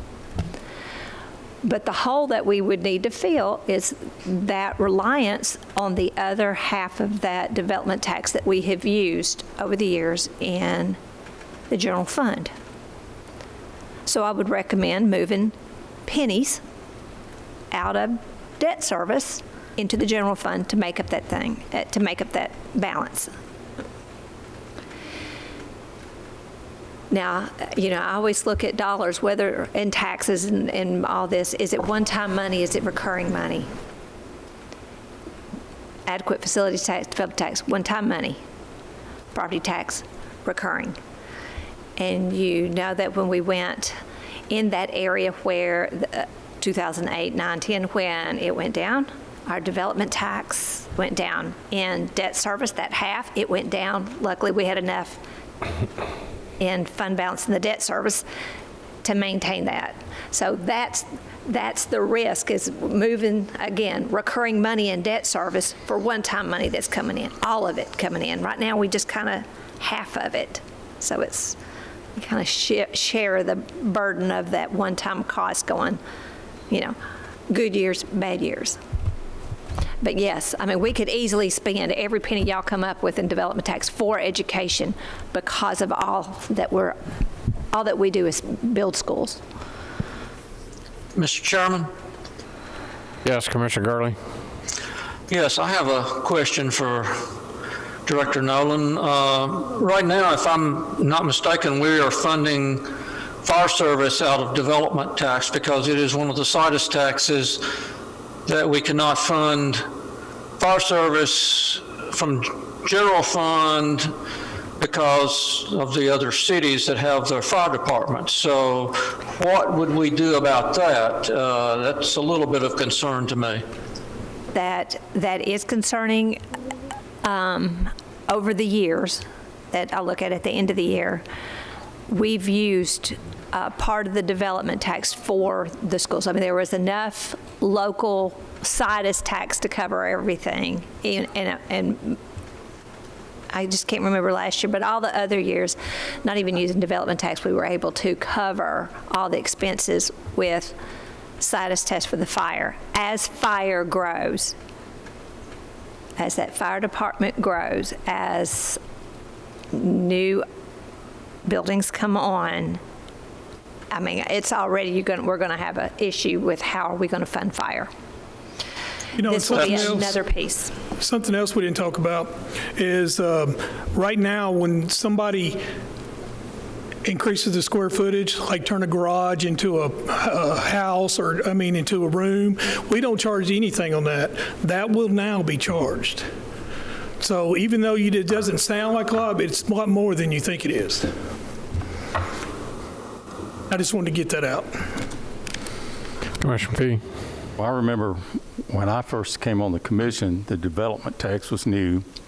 The money was being built up. Basically, no money had been spent out of it. Commissioner McAdoo and myself pushed to put half of that in debt service. So it's like an old friend of mine used to say, these politicians are kind of like hogs. The more corn you throw out there in front of them, the more they're going to eat, just like spending taxes. So my thought on that was, well, let's pay our debt off so we're not building up debt for our children and grandchildren. And that's what that's about. So it kind of appeals to me, putting this money into debt service. You know, that's the original idea. And my understanding is you're saying, say, take a penny out of debt service to help fill in some of these voids that would be missing that we're able to use from the development tax? Yes. That is yes, a possibility. I would move, if you say you get an extra, let's do it this way. If you get an extra $3 million a year in adequate facilities tax, move 3 cents, which is about $1 million, move 3 cents out of debt service and go into. Right. Well, that's always been a sore fund. topic with me, as you know, pulling money out of debt service, because that's what's paying these bills off, and we're not accumulating it. So that's something I'll have to digest for a while. But thank you.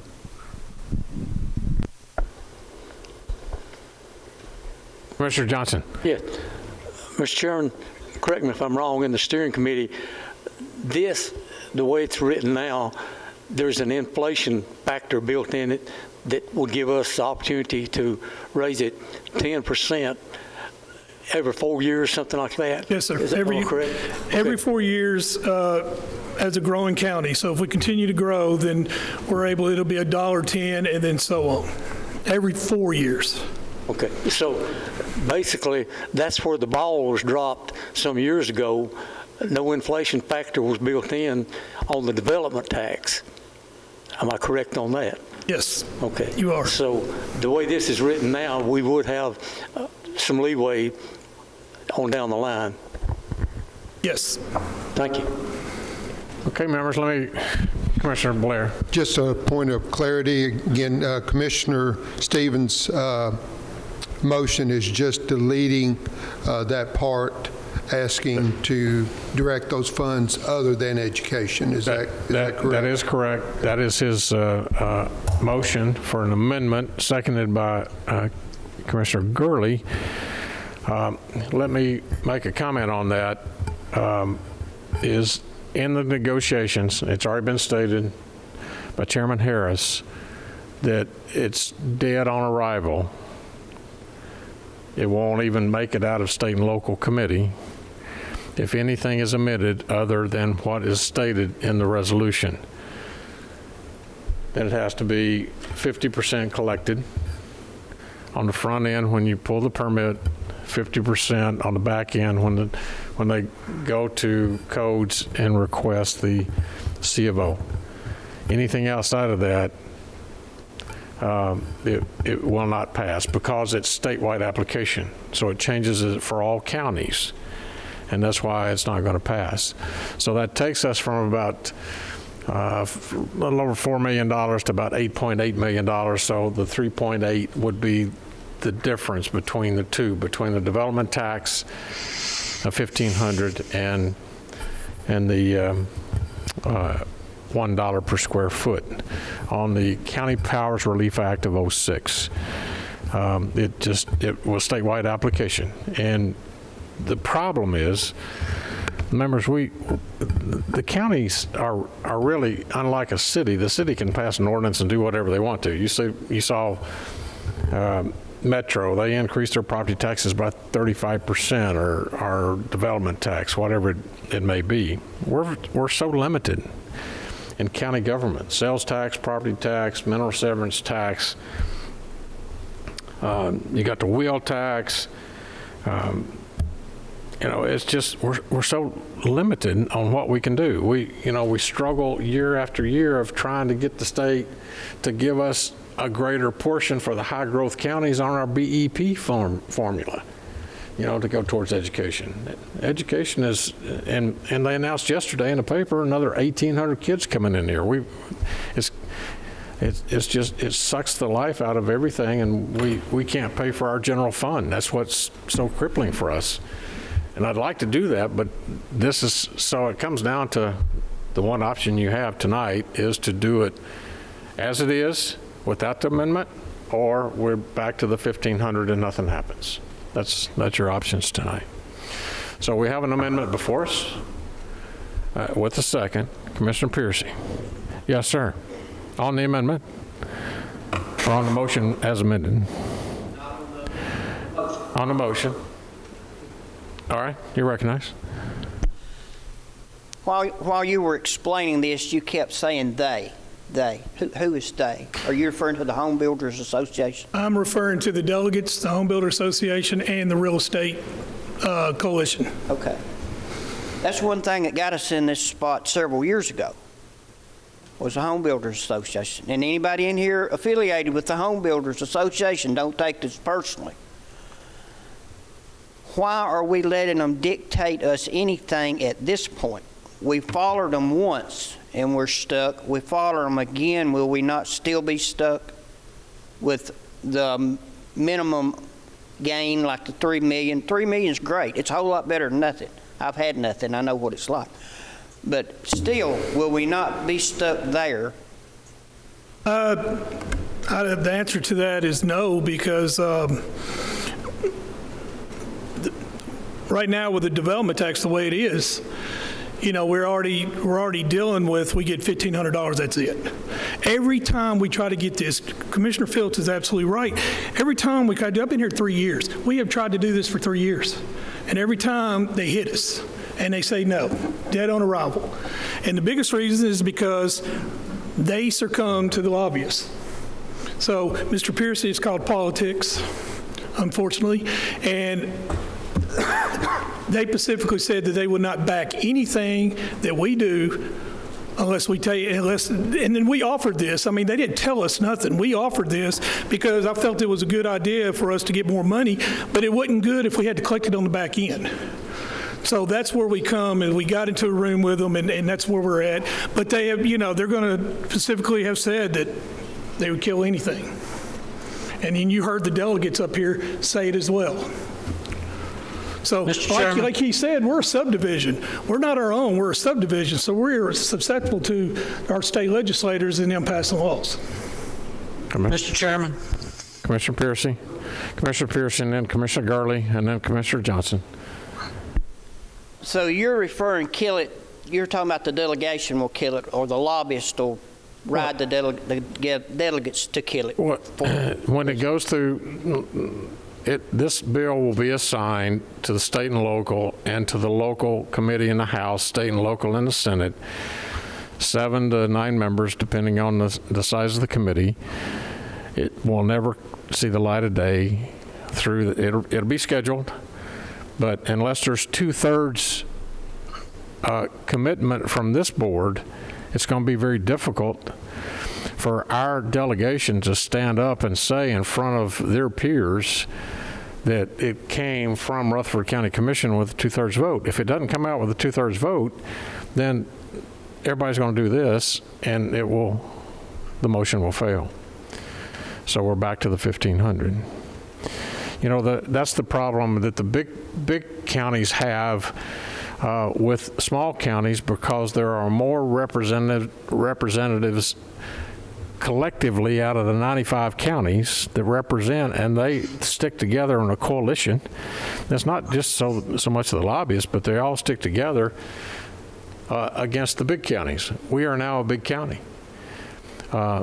It's not what we were back in 1970. We were one of those small ones that could get things passed, but there's a rift between the big counties and the small counties, and there's some jealousy there. But that's part of the art of politics. It's, you know, we're trying to get what we can. You want $4 million or you want $8.8 million? Put it towards debt service or stick with $1,500. Those are your choices tonight. My main concern is bowing down to the Home Builders Association. You know, there may not be no other way. Well, that's the only thing. First of all, we're not bowing down to them. They're telling you what they're going to do. No, they said that their parting words were, when we met with them, that they would still continue to work with us on other ways to raise revenue. That came from both the Home Builders Association and the Tennessee Realtors Association. But I was down there early back in 2002 when the realtors came in to kill some other bills, and they came in by busloads. A lot of votes. You know, right now the development tax has absolutely nothing to do with commercial building. That's another thing. So we do have avenues that we can also look at besides this right here. We have not even done anything with commercial building at all. Not to dispute your word, but there's not a lot of commercial in the county. There's some, but not a lot. I think down in Laverne That is... we get, and it's something we don't get. Look, I don't have all the answers. All I know is it's something. I'm trying to present to you what we have as far as what they offer. What they are telling us is we will stand behind you if you keep the law the way it is and then do the payments 50-50. Other than that, then they said they will not support us in any way. Commissioner Gurley and then Commissioner Johnson. Commissioner Gurley. Yes, I'm wanting a point of clarification on the amendment that I seconded. Commissioner Stevens said that there was some discussion that under the current resolution that's proposed, that where we're going to not put everything into education. I believe that's the way the law is right now, that it would be dead, and then it was said later on that if we change the resolution, that it's dead. So can I get a point of clarification so I can determine whether to withdraw or keep my second? Commissioner Gurley, it's just the opposite of that. Your statement is reversed. Right now, in the local Act of 06, the County Powers Relief Act of 06 says that it has to go to education. Okay, and that is what is before you tonight in the resolution. So the only thing that's being changed, we could have opted in, as Commissioner Harris said earlier, we could have opted in back in 06. But we chose not to back then because we didn't want to have to chase after the home builder or developer who went back to Texas and try to collect the money after the closing. All this does is change how we collect the money. And I withdraw my second. Okay. Well, may I interject real quick? Yes. Commissioner Gurley, I just want to, this is Nick, I just want to maybe clarify. So when this, as I understood it, when this came out of steering committee, the recommendation was to send a bill to the General Assembly to ask for 2 amendments. The first was pay 50 up front and 50 later. And then the second amendment that we wanted to make was to expand the state law to allow us to use any revenue that we collected under the County Powers Relief Act for any capital project, even if it was unrelated to education. So that's what came out of steering, and that was what was proposed at the resolution today by Mr. Harris, and then Mr. Stevens amended that resolution to strike the part about requesting the General Assembly to change the uses for which we can use it for. Does that make sense? Yes, that clarifies it. In that case, I will reinstate my second. Okay. And make your head spin. All right. Commissioner Johnson. Okay, the point that I'm going to make is the way this resolution is now, according to the steering committee meeting we had with the legislative committee, it has a better chance of passing the way it's written now without any amendments to it.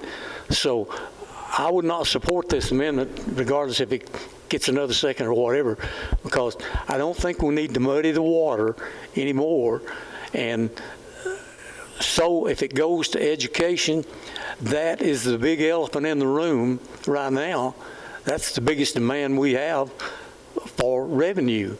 So I couldn't support your amendment, Robert, if it gets a second. Mr. Johnson, his amendment actually makes it what the law is now. So actually, Commissioner Stevens' amendment goes back to where the law is exactly right now. He's correct. Okay, that's fine. So that's fine. Yes. So your point is that you want to keep it the way it is, then his amendment makes that happen. Correct. Yeah. Okay. Everybody understand the motion? Commissioner P. Mr. Harris, let me make sure we're on the same page here. You just said it makes it just as it is now. The change is we get paid on the back end before the occupancy. That's not the case right now. So No. this is a change. The change is we get 50% at the day of permit and 50% of occupancy. Yeah, just real quick. So under our current tax now, we collect 50% of the $1,500, so $750 prior to a final plat being recorded. Then we collect the other 50% when a building permit is issued, okay?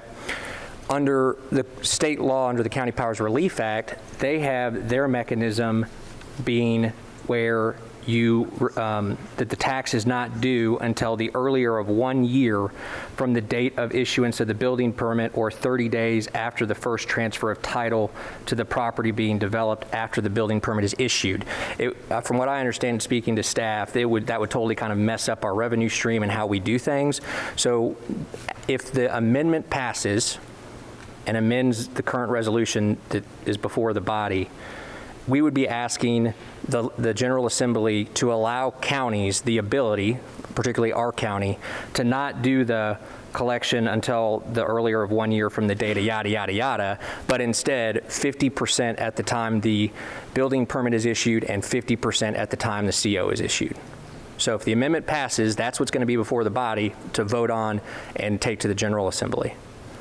I have Commissioner Allen, Chairman Allen. Thank you, Mr. Chairman. I just have one thing that I wanted to clarify, and that is a couple of different times I've heard us refer to the development tax that we have now about putting it on the shelf.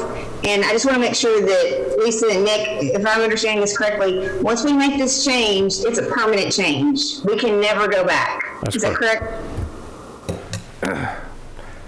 Yes, there are a few more steps that will have to happen, and I'll try to succinctly state them. One, we got to get through tonight, for one. Assuming that we do, and assuming the County Commission passes the instant resolution before it, it'll next consider the resolution that is next on the agenda to repeal our private act. Both those resolutions and requests will go up to the General Assembly, and assuming they make the changes that we're requesting to the general law, that will be the catalyst for them proposing a bill to repeal our private act. Presumably, they'll do that and they'll get the support because it's our own private act. That repeal bill, once it's passed by the General Assembly, will come back down to us. And what we're signifying tonight is that we're committing that once that happens, we will repeal our private act. Now, what's going to be important, and I'll work with Lisa and the mayor and everybody on this, is that assuming all of that happens, we still have to take the final step of statutorily opting into the County Powers Relief Act, which we'll want to try to align it as best we can with the dates, but we have to present that before the County Commission on 2 separate consecutive County Commission meetings, and there has to be a 2/3 vote to actually opt in to do the $1 per square foot. Theoretically, if this all works out, we will have gotten our changes that we're talking about tonight, or our change, rather. The private act would be effectively repealed, and we will hopefully or contemporaneously opt in to the County Powers Relief Act so that there's a smooth transition to allow us to do the $1 per square foot. Does that make sense? Excuse me, yes it does. I just want to make sure that we all knew that if this transition is successful, it's a one-way street. We can never go back. That's correct, yes. Once we repeal our private act, the County Powers Relief Act becomes the exclusive method for us to tax residential development.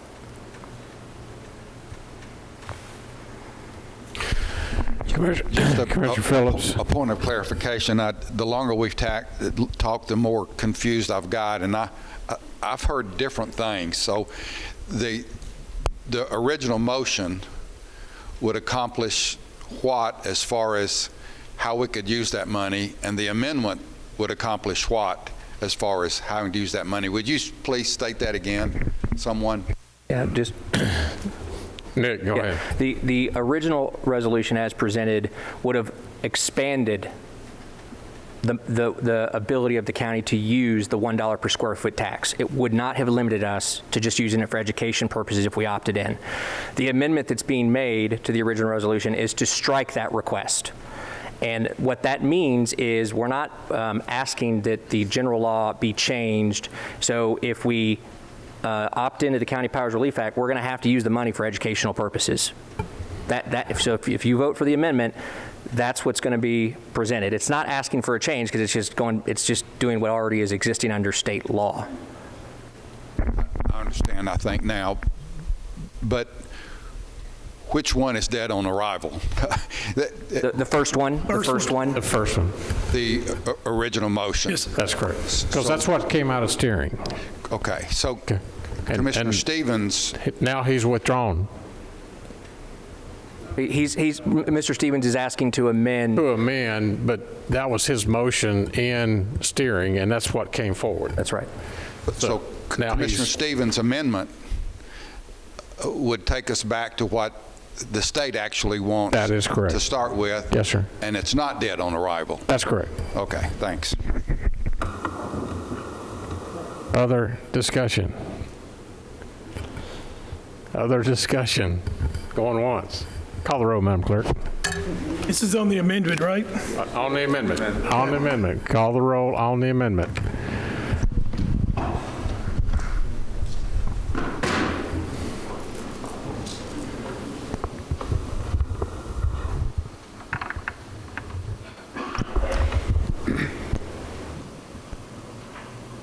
Commissioner David Gammon? Yes. Votes yes. Commissioner Piercy? No. Votes no. Commissioner Rather? Yes. Votes yes. Commissioner P? Yes. Votes yes. Commissioner Cook? Yes. Votes yes. Commissioner Buchanan? Yes. Votes yes. Commissioner Cush? Yes. Votes yes. Commissioner Reed? Yes. Votes yes. Commissioner Gurley? Yes. Votes yes. Commissioner Blair? Yes. Votes yes. Commissioner Allen? Yes. Votes yes. Commissioner Stevens? Yes. Votes yes. Commissioner Johnson? Yes. Votes yes. Commissioner Virgil Gammon? Yes. Votes yes. Commissioner Harris? Yes. Votes yes. Commissioner Dodd? Yes. Votes yes. Commissioner Phillips? Yes. Votes yes. Commissioner McAdoo? Votes yes. Commissioner Key? Yes. Votes yes. Commissioner Gooch? Yes. Votes yes. Commissioner Sereno? Yes. Votes yes. 20 yes, 1 no, motion passes. Thank you, Madam Clerk. And now back onto the motion as amended. Call the roll. What, could I ask a quick question? A comment was made by, I think, Commissioner Johnson a little bit earlier about the powers, the county could not increase the development tax. And that was only true until the County Powers Relief Act. We could do anything we wanted to do before that. So to your point, yes and no. No, we can't do it, but until they passed that state law, we could. And they took that away from us. Let me just say, if we would have opted back in 2006 for the County Powers Act, the $1 square foot, could we have raised that $1 a square foot all of these years without going back to the state to do that? But Yes, sir, as long as we were growing. 4%. 4%. Just 10, once every 10% once every 4 years. 10% every 4 years. And you can only do it by 10 cents? 10%. Percent. Okay, so in essence, we've been probably under that 4% growth for 14 years. So we could have increased that over the last 14 years. So once again, they're telling us we can't do anything with ours, but if you go if you go to what we want you to go to, we'll let you increase it a little bit. So I can understand a little bit better why it might be more wise to go to the dollar square foot, but I'm still really, really nervous about it. We've got a bird in our hand right now, and we're talking about a bird in the bush, if and if and if and if, and it's dead on arrival, it's not dead on arrival, and I appreciate Commissioner Stevens making that motion and clarifying that for me. But so once again, it's written in the law, and thank you, Commissioner Blair, for bringing that up. It's in the law right now that we can raise this thing once every 4 years if we wanted to, by as much as 10% if our growth continues. The other hand, if we allowed Rutherford County to make our own decisions, we wouldn't be stuck with what that is at some point in time.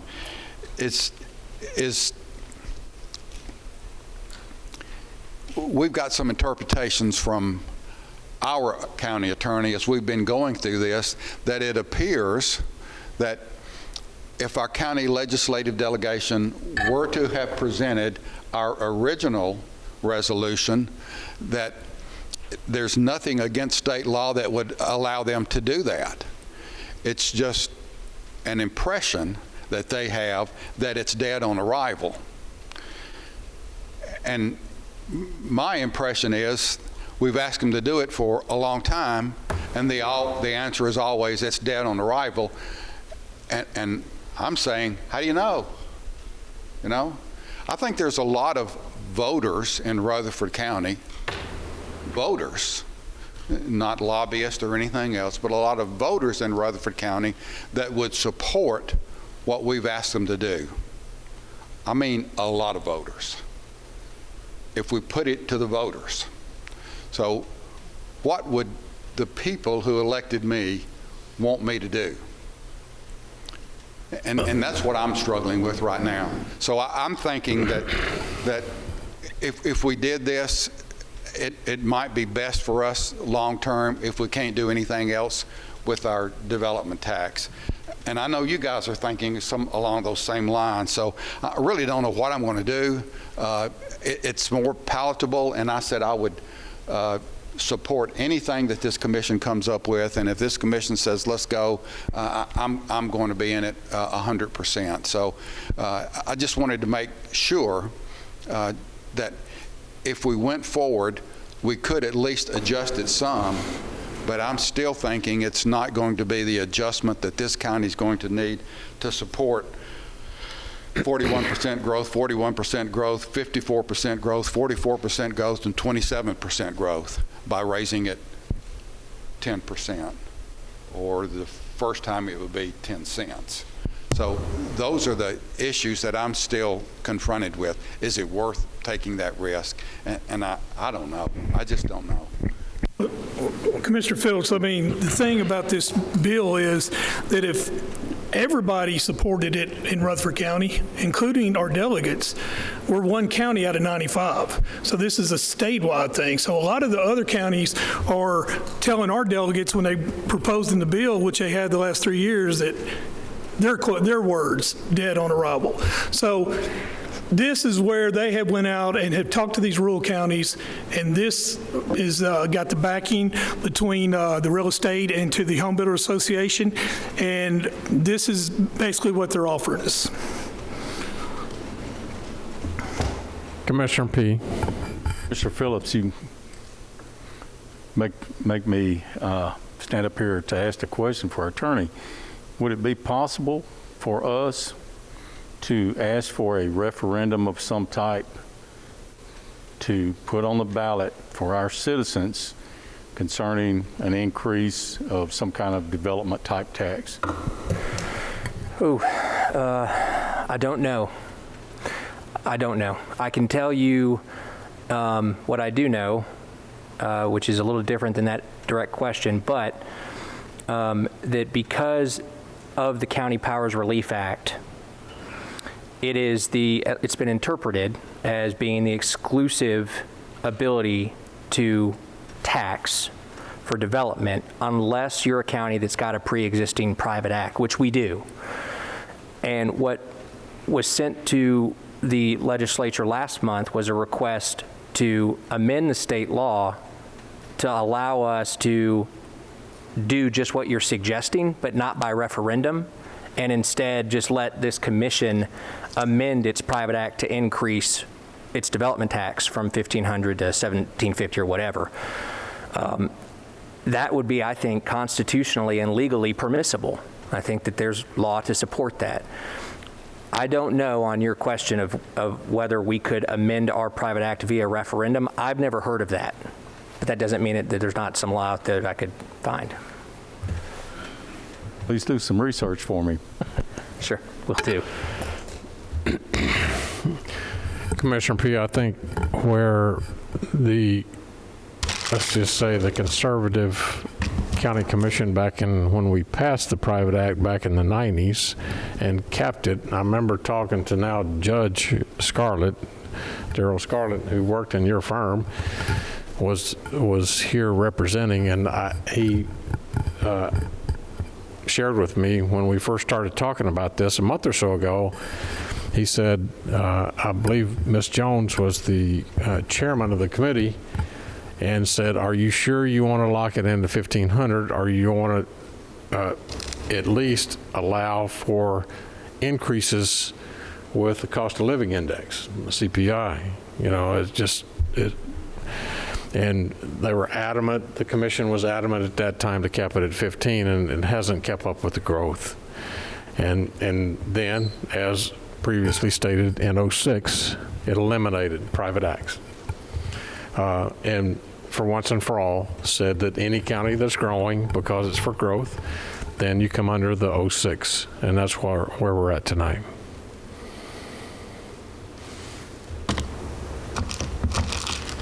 Okay. Any more questions on the motion as amended? Hearing none, call the roll, Madam Clerk.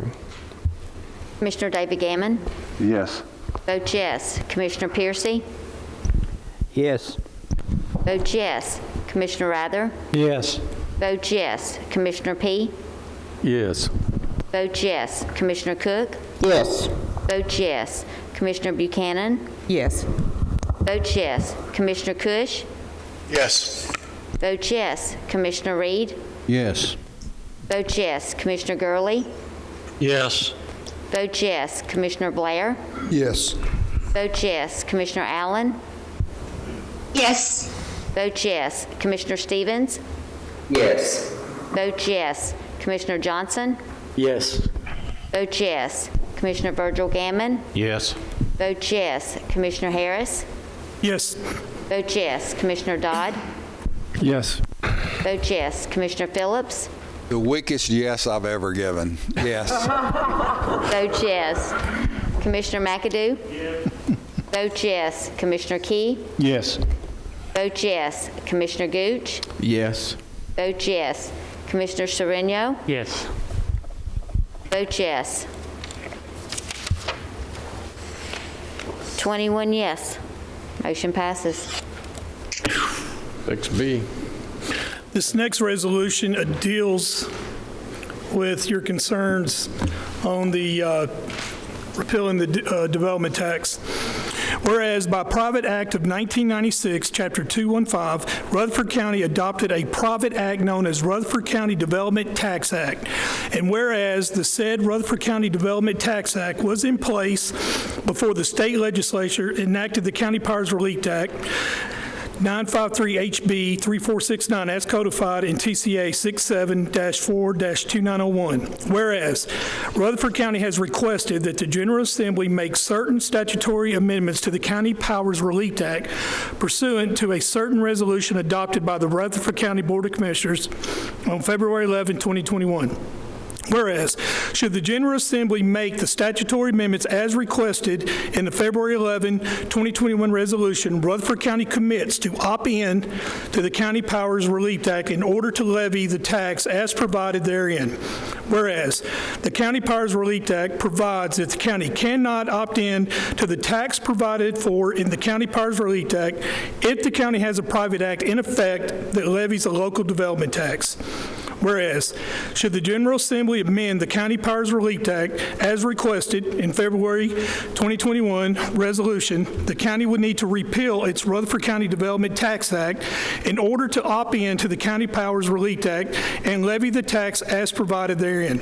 Whereas, in order to most efficiently allow for the county to transition from the local Rutherford County Development Tax Act to the tax permitted to be levied under the County Powers Relief Act, Rutherford County requests its legislation delegation to propose a bill repealing the Rutherford County Development Tax Act with and contingent upon the passage of the amendments to the County Powers Relief Act as requested in the February 11, 2021 resolution.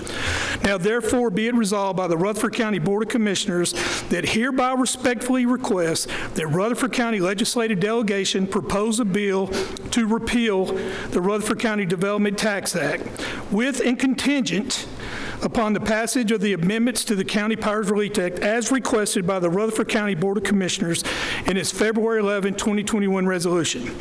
Be it further resolved that any such bill repealing the Rutherford County Development Tax Act shall have no effect unless it is approved by 2/3 vote of the legislative body of Rutherford County. Be it further resolved that this resolution be forwarded by appropriate county officials to the Rutherford County Legislative Delegation and or others as deemed proper. Resolved this day, 2021. Mr. Chairman, I so move. I have a motion. Is there a second? I have a second. Commissioner Reed? Any questions, discussion? Commissioner?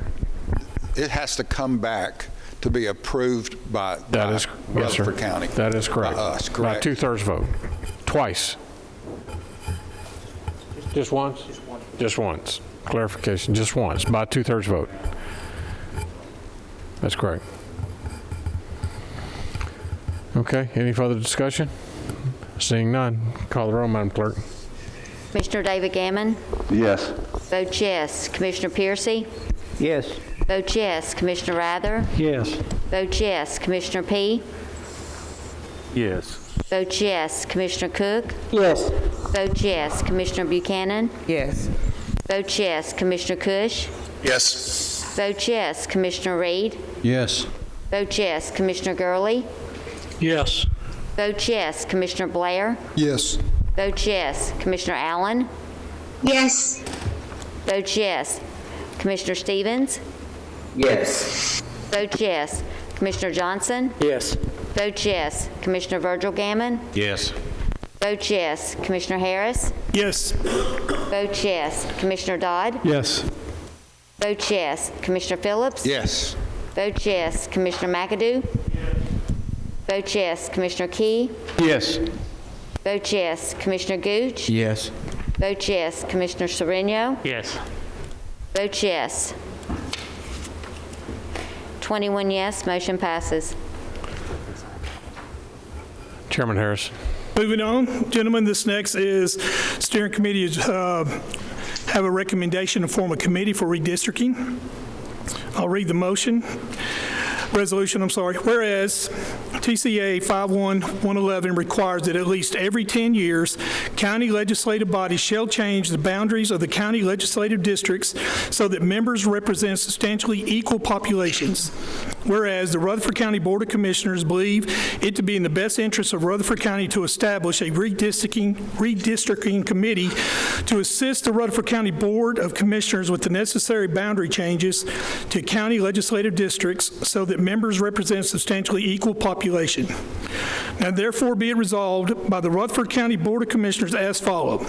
The Rutherford County Board of Commissioners does hereby establish a redistricting committee to prepare suggested redistricting plans to be presented to and voted on by the entire Rutherford County legislative body. The redistricting committee shall consist of the following members: Chairman of the Steering Committee, Rutherford County Board of Commissioners Chairman Pro Tem. 2 Rutherford County Commissioners selected by the Rutherford County Board of Commissioners following applications to and a recommendation by the Steering Committee. 1 citizen at large selected by the Rutherford County Board of Commissioners following applications and a recommendation by the Steering Committee, and 1 Republican and 1 Democrat representative as selected by the Rutherford County Election Commission. The other following individuals shall attend the redistricting committee meetings in an advisory, non-voting capacity. Rutherford County Administrator of Elections and GIS analyst from Rutherford County OIT staff. At its first meeting, the redistricting committee shall elect a chairman and a vice chairman. Meetings of the redistricting committee shall be subject to open meetings provision, TCA Title 8, Chapter 44. Minutes shall be prepared at each meeting of the redistricting committee.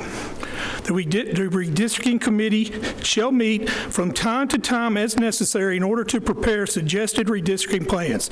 The chair of the redistricting committee shall provide monthly progress reports to the full Rutherford County Commission until such time when a recommendation is made by the redistricting committee. Resolved this 11th day of February 2021. Mr. Chairman, I so move. Have a motion. Is there a second? Second, Commissioner Johnson. Commissioner Phillips. Any discussion, questions? Mr. Chairman, this is Robert Stevens. Commissioner Stevens, you're recognized. Thank you. 10 years ago, this was done by mainly political people, and the map that we got was, it was not a very good final product. And the 2 times before that, it was done by the Election Commission. I would like to suggest that we take the politics out of this process and let some people that are free from the political influences, that don't have to worry about kingdoms and so forth, to draw this up for us and do it in a way that the public will not have to worry about political people making decisions based off of politics. I understand there's still going to be political considerations there too, but I think it's going to be a lot less than if it's mainly commissioners drafting up a map for commissioners. So I would like to offer this amendment. And that's just to change Section 2 of the makeup of the committee to say the redistricting committee shall consist of the following members, and that will be the 5 members of the election commission. And then the next section about the administrator of elections and someone from GIS would not change. But that's my amendment, is to make the makeup of this body the election commissioners and not the county commissioners. You've heard the motion on the amendment. Is there a second? Second. Second, Commissioner Rather. Now we'll open the floor for discussion. Commissioner Phillips, you recognize. Thank you. Just one clarification before we get to that. Section 2, number 5, that is meant to be a Republican and Democrat election commissioner. Is that right? It yes, would be sir. a commissioner. Is that what that says? That's the intent of it. Okay. So we're good. Let me just say that I think Commissioner Stevens is absolutely positively correct. The Election Commission pretty much made a recommendation up until 2010, and then the County Commission decided to take that responsibility upon themselves simply because it's the County Commission's responsibility to do that. And the County Commission did it in 2010, and it was, Commissioner Stevens said that it wasn't a very desirable product. And I'm not sure that there's any way that you can ever get a really desirable product when it comes to redistricting certain lines. But the final decision, the way I've looked at this thing and looked at it this past week, the decision is ours to make. And the recommendation coming from the Planning Commission is just fine. But this commission would, in essence, hash that thing over and over and over again. The committee that's recommended has 2 election commissioners on it. So it's covering, in my mind, all the bases that Commissioner Stevens is asking that we do. it's covering those bases. Plus, there'll be non-voting members, I think, on this commission that would include the election administrator himself, someone from our technical service department, plus the mayor, I believe, will also be non-voting members on this. And if I'm not mistaken, what does that add up to? 7 members? Yes, sir. And I think if we got more than 7 members involved in this, we'd never get anything done. This, to me, is an optimal process that we go through. It's us making our decisions with input from the election commission, and I think we're going to kill 2 birds with 1 stone. Let me just kind of throw this out there at you as well. I'm hearing that the information that this committee will need to make some decisions on redistricting as it deals with population, those figures aren't going to be out until very late this year. It could be as late as September when we get that. The new districts will have to be in place before December. That gives you 2 to 3 months. So if you allow a department to make a recommendation, then send it over to the election commission, then send it back over here for us to hash it, I'm not sure you could get that done. So I would suggest, strongly suggest, that we leave that decision-making process in the hands of this commission so that we will have first-hand input. And once again, I'm thinking that the election commission is going to have plenty of input because there's going to be at least 3 of those people that will attend every meeting. 2 of them will be voting members. And we'll have to rely on them heavily for their recommendations as it relates to redrawing district lines.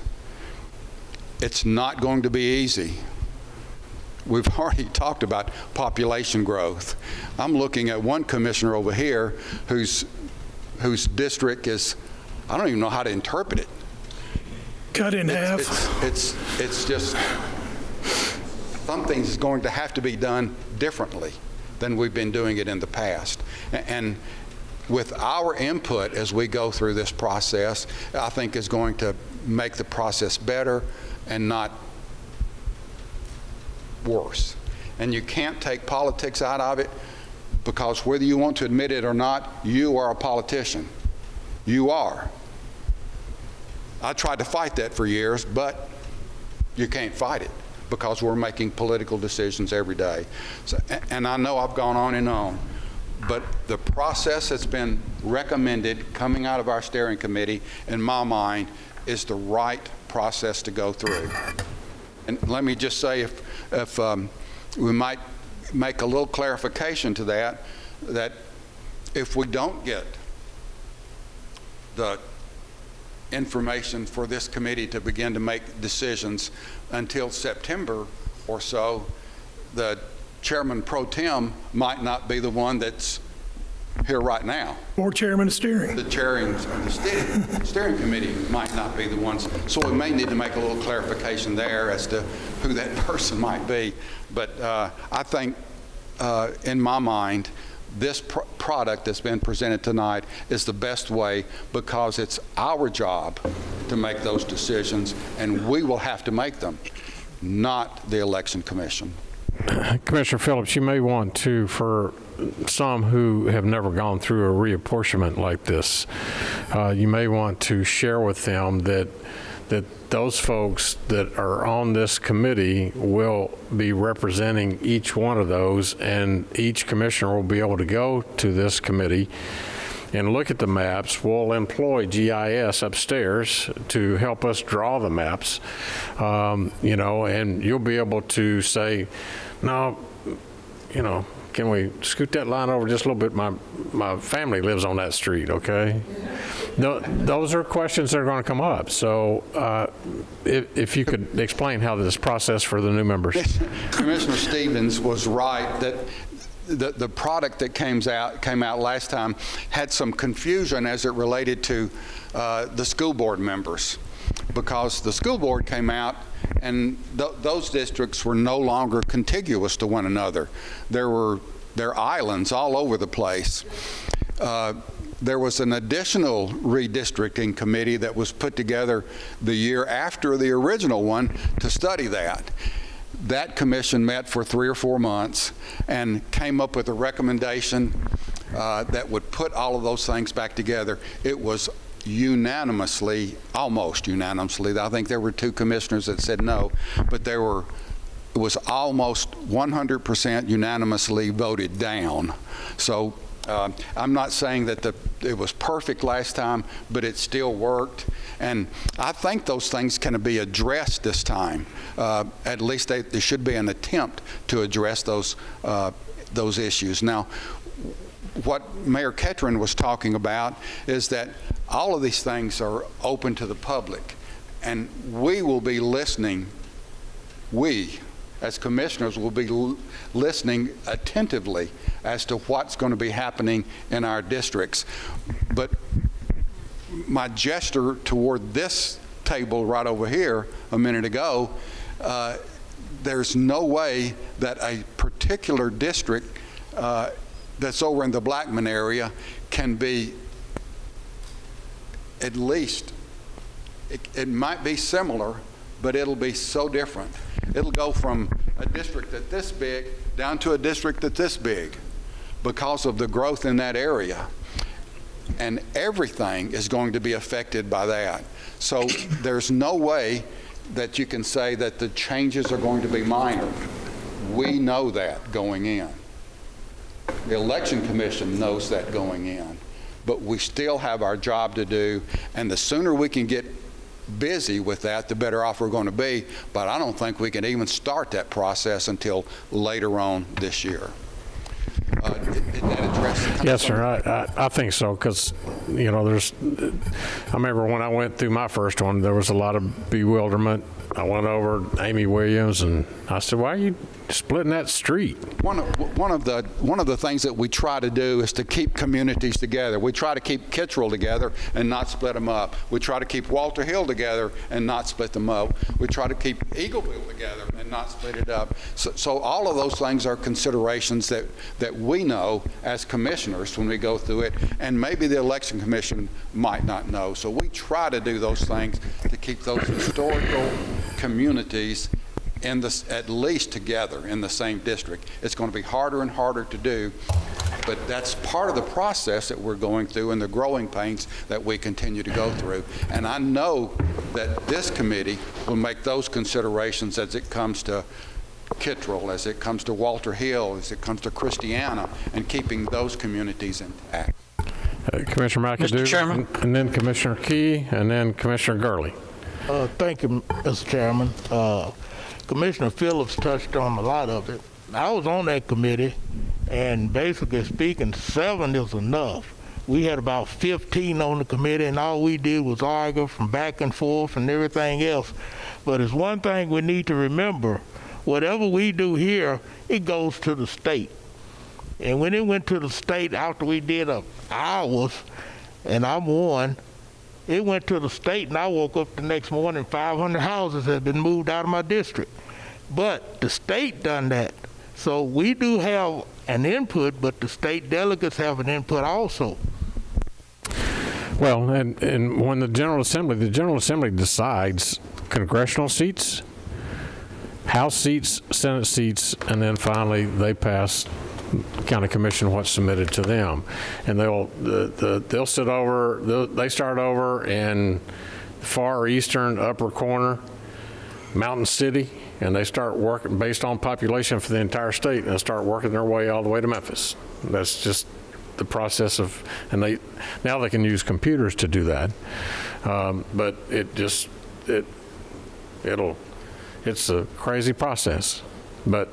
Like Commissioner Phillips said, you need to get started quickly in this process so you can have input. So I had Commissioner Key and then Commissioner Gurley. Commissioner Key? As the new guy, I get to ask the dumb questions. So, or the statement, it would seem to me that it would make logical sense as a commissioner, thinking like a commissioner, I would want commissioners on this committee thinking as I would as a commissioner, and not just leave that to the election committee. That seems logical. But I am curious, Commissioner Stevens, anytime somebody says keep the politics out of it, something's happened in the past or there's some concern, and I'd like if you could to elaborate on that, where your concern is about the politics in it, maybe an example, since I've not been involved in this. Commissioner Stevens.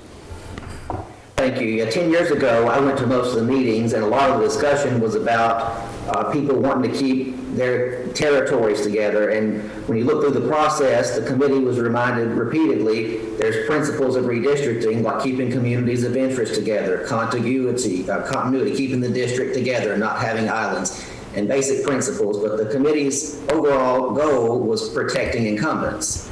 In fact, I called the final map that got proposed the Incumbent Protection Plan. All throughout the process, that seemed to be the goal, was keeping everything as close as possible for the incumbents. And so my suggestion is let's let an independent group of people do this that don't have a stake in the outcome of it, and then once they've got a recommendation for us, they can send it to us to approve it or not. I saw how it worked last time. One of the problems, as Commissioner McAdoo said, was the size of the group. It was way too big. It kept growing as more political people wanted to get on the committee. So that's why I was going to suggest that someone independent do this that doesn't have a stake in the interest, so that hopefully we'll get a better product and not worry about protecting incumbents as much as we will about getting a map that's logical and that makes sense. Commissioner Gurley. Yes, my comment is I'm not even sure we need a committee until we get to the point. It would seem that in 2021 that this can be done 99% by computer, and I fully expect my district, District 9, to shrink. I can't ignore the fact that there are hundreds and hundreds of houses being built here. It will shrink. I would hope it has an equitable number of people, and if left to a computer, it will. And I really wonder how much we need to do about haggling over it, mulling over it. If we just let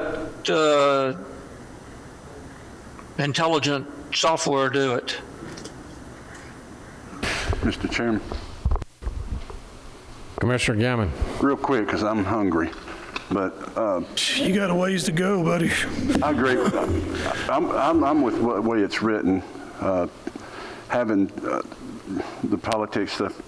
Hey, what was it, 2004, when I was on commission, I represented Laverne and Walter Hill.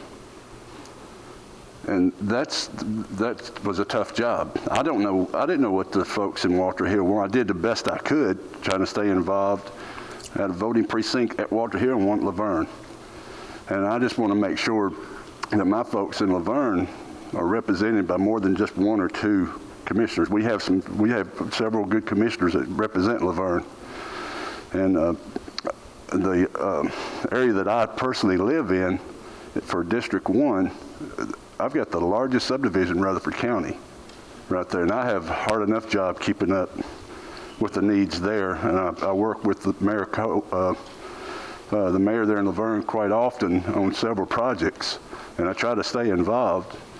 And Carol and I, Commissioner Cook and I, have spoken several times about representation in Laverne. At one time, we both, back in '04 when I was on the commission, Laverne was actually called the red-headed stepchild of Rutherford County. I mean, there just was no representation down there. And I think we should keep the 7 that's being requested here. Okay, we have a Commissioner Rather. I seconded this motion, wanted to hear discussion, understanding that it is this body's responsibility. And Commissioner Phillips, I've, over the last couple of years, made some not so nice comments about politicians on the national level. And then I've had to stop and say, wait a minute, I'm a politician too. But I still make comments. So what I want to say is, I've had 3 people talked to me about this, and one of them used the word stacked because there's 4 commissioners, which you might as well, if those 4 commissioners, and I'm nothing personal against anybody that's on there. We don't know yet. But if it was an additional citizen and the rest of the makeup where there were 3 commissioners and they were kind of outnumbered, you can't take politics out of it, I get that. In a perfect world, maybe you could, but we're not anywhere close to that. I just had a little, in Commissioner Phillips' words, a little heartburn about the makeup as far as numbers. And then, like I said, I had 3 people approach me about it. So I seconded it, and I'm probably going to stand behind that, and we're going to move forward regardless. Thank you. Back on the motion as amended. Commissioner P. Well, I've lived through this a time or two, and I've had bad experience. I say bad experiences. My district used to run all the way over to Braidable Highway. I live in Readable. My district now doesn't cross John Bragg Highway except in one small spot, but you go back around on the other side of town, and I go almost to Memorial. I'm about a block back. So, you know, I feel like I've been run through the ringer. Now, as far as being a politician on this, I have never attended one of the meetings when the redistricting was going on. I said, well, I'll let them handle it. You know, first time it was the board over the election board did it. You know, the next time you know what's going on there. But having lived through it enough, I am getting tired of having to go out and meet new people all the time. You know, I'd love to have some of the old constituents I have back. I have no problem, you know, learning new people and getting out and working to let them get to know me and vice versa. But it's frustrating for me to not to be able to represent those same people. Now, you still represent them as a whole, but it's frustrating. And two, the area that I, being a rural, mainly rural commissioner, is a huge swath of land. But I'm probably a third the size of some of these larger districts now, just because of the growth factor there. So this time, whoever ends up on this committee, my request would be, stop moving me around. Let me keep what I got and let me gain somewhere, but stop taking away these areas where people know me. You know, they've got my phone number, they call me, they text me, or whatever. You know, that way I can still continue to represent them. And anyway, my point of saying this is I think that the way Chairman Harris has proposed this committee, I think it's a good idea, and I intend to support it as it is without the amendment. Okay. Thank you, sir. Other questions? Comments? All right. So the... Mr. Chairman, this is Commissioner Allen. I have a comment. Yes, ma'am. Go ahead. Thank you. I have my notebook from the redistricting. I do remember it wasn't fun. I don't remember it being particularly contentious, and I don't remember there being a lot of criticism about it.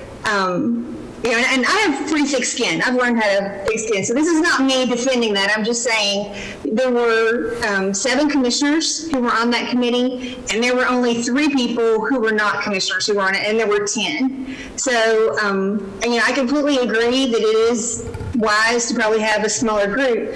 The one thing I would stress, though, is when the steering committee is choosing who they want to participate, is that you get as much representation from around the county as you can get, because the one thing that I will say in favor of the election commission doing it, and I honestly don't feel strongly one way or the other, but the one thing that I would say is that there's a huge learning curve when it comes to redistricting. You know, the table of contents here, you know, you have to learn about, you know, the Tennessee Constitution and statutes and equal population and minority representation, the Voting Rights Act, racial gerrymandering. I mean, so if you had the election commission do it, this is a lot of material that they're already familiar with.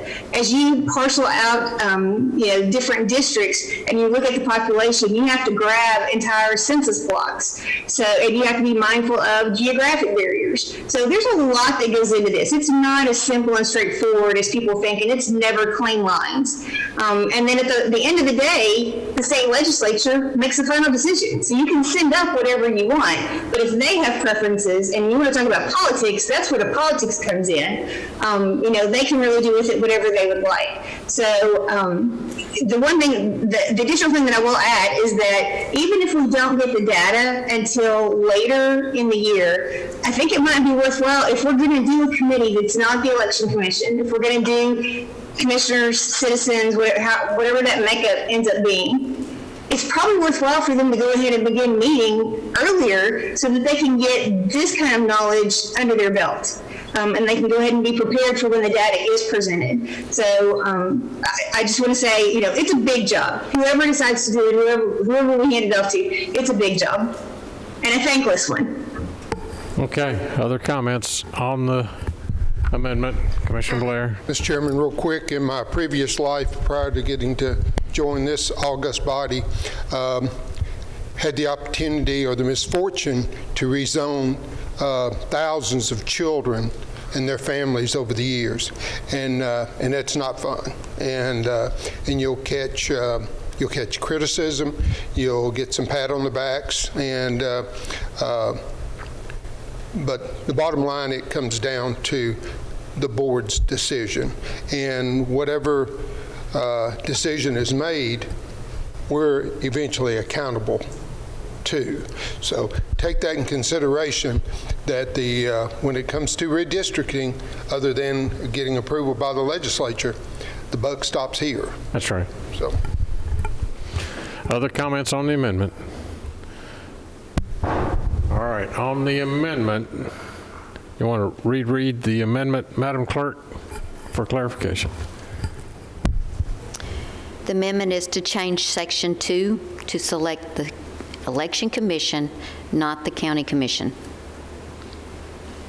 Call the roll, Madam Clerk.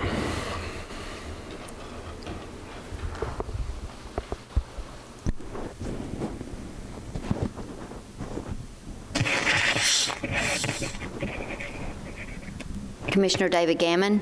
No. Votes no. Commissioner Piercy? No. Votes no. Commissioner Rather? Yes. Votes yes. Commissioner P? No. Votes no. Commissioner Cook? No. Votes no. Commissioner Buchanan? No. Votes no. Commissioner Cush? Yes. Votes yes. Commissioner Reed? No. Votes no. Commissioner Gurley? No. Votes no. Commissioner Blair? no. Votes no. Commissioner Allen? No. Votes no. Commissioner Stevens?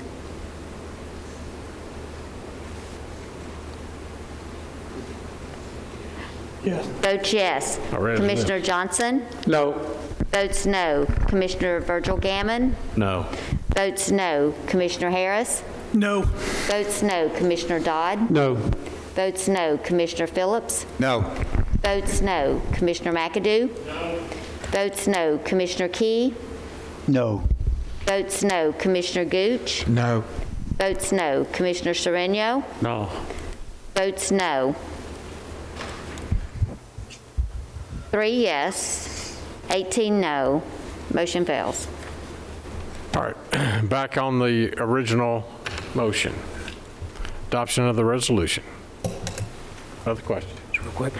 If it's okay with everybody, we wouldn't have to go through a formal amendment process, but Mr. Phillips made a good point about the part about the Republican and the Democrat representative from the Election Commission. If it's okay with this body, assuming that it passes the motion that's about to vote on, if I can just change that to read 1 Republican and 1 Democrat election commissioner as selected, if that's okay with everybody. So moved.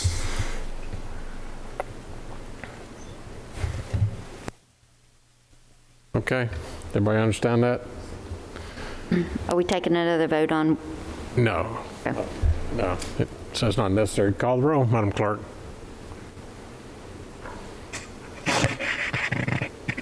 Commissioner David Gammon? Yes. Vote yes. Commissioner Piercy? Yes. Vote yes. Commissioner Rather? No. Votes no. Commissioner P? Yes. Vote yes. Commissioner Cook? Yes. Vote yes. Commissioner Buchanan? Yes. Vote yes. Commissioner Cush? Yes. Vote yes. Commissioner Reed? Yes. Vote yes. Commissioner Gurley? Yes. Vote yes. Commissioner Blair? Yes. Vote yes. Commissioner Allen? Yes. Vote yes. Commissioner Stevens? Vote yes. Commissioner Johnson? Yes. Vote yes. Commissioner Virgil Gammon? Yes. Vote yes. Commissioner Harris? 5 minutes. Yes, sorry. Vote yes. Commissioner Dodd? Yes. Vote yes. Commissioner Phillips? Yes. Vote yes. Commissioner McAdoo? Vote yes. Commissioner Key? Yes. Vote yes. Commissioner Gooch? Yes. Vote yes. Commissioner Sereno? Yes. Vote yes.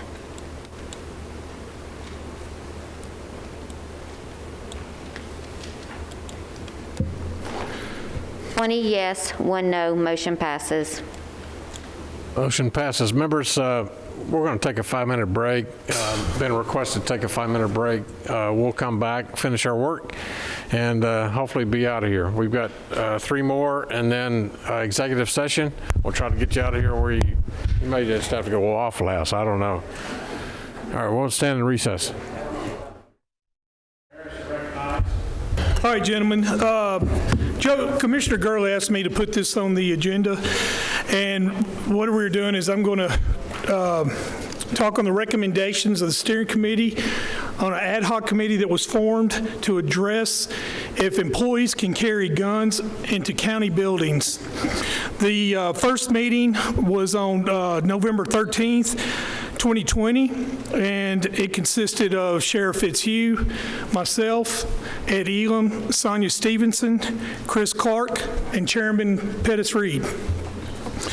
We addressed the policy and made a recommendation, which was unanimous, that we would not change the policy the way it is right now and would maintain the policy to where their employees cannot carry weapons on county buildings.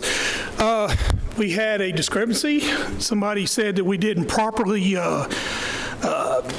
do the meeting, how we posted it, so we had to have another meeting, and we met on January 15th, 2021, and we had the same results, that we decided that the policy should stay the same. It was again a unanimous vote, a 6-0. And one of the reasons we felt that way, if you want me to go in detail, we just felt that the liability exposure would not be adequate for this county. It would be a chance for us to really expose ourselves liability-wise. I understand this is a very emotional subject. I understand there's Second Amendments. Me and Commissioner Reed have been, it's like I said in the committee meeting, we've been ridiculed and criticized and act like we're not Second Amendment, which is total, you know what, because we are. But the fact of the matter is, all of us together agreed that the liability was one of the biggest reasons that we did that way. Now, keep this in mind. We had an employee of the county who was fired because they pulled a weapon on a woman over a cardboard box. I'm not saying that that will happen, but let me put it to you in these terms. If we had a policy that we do right now, we can fire that person and there is no liability on this county. If we had a policy of having weapons, then we'd be in lawsuits right now, and the executive session would be about something like this. I'm not against Second Amendment. This is not one person. This was a total of 6 people, and they're all leaders. So we felt that it is to the best interest of the county if we can leave the policy the way it is. Any questions?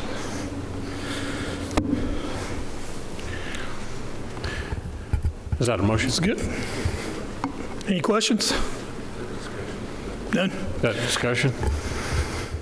Okay. Any comments, questions?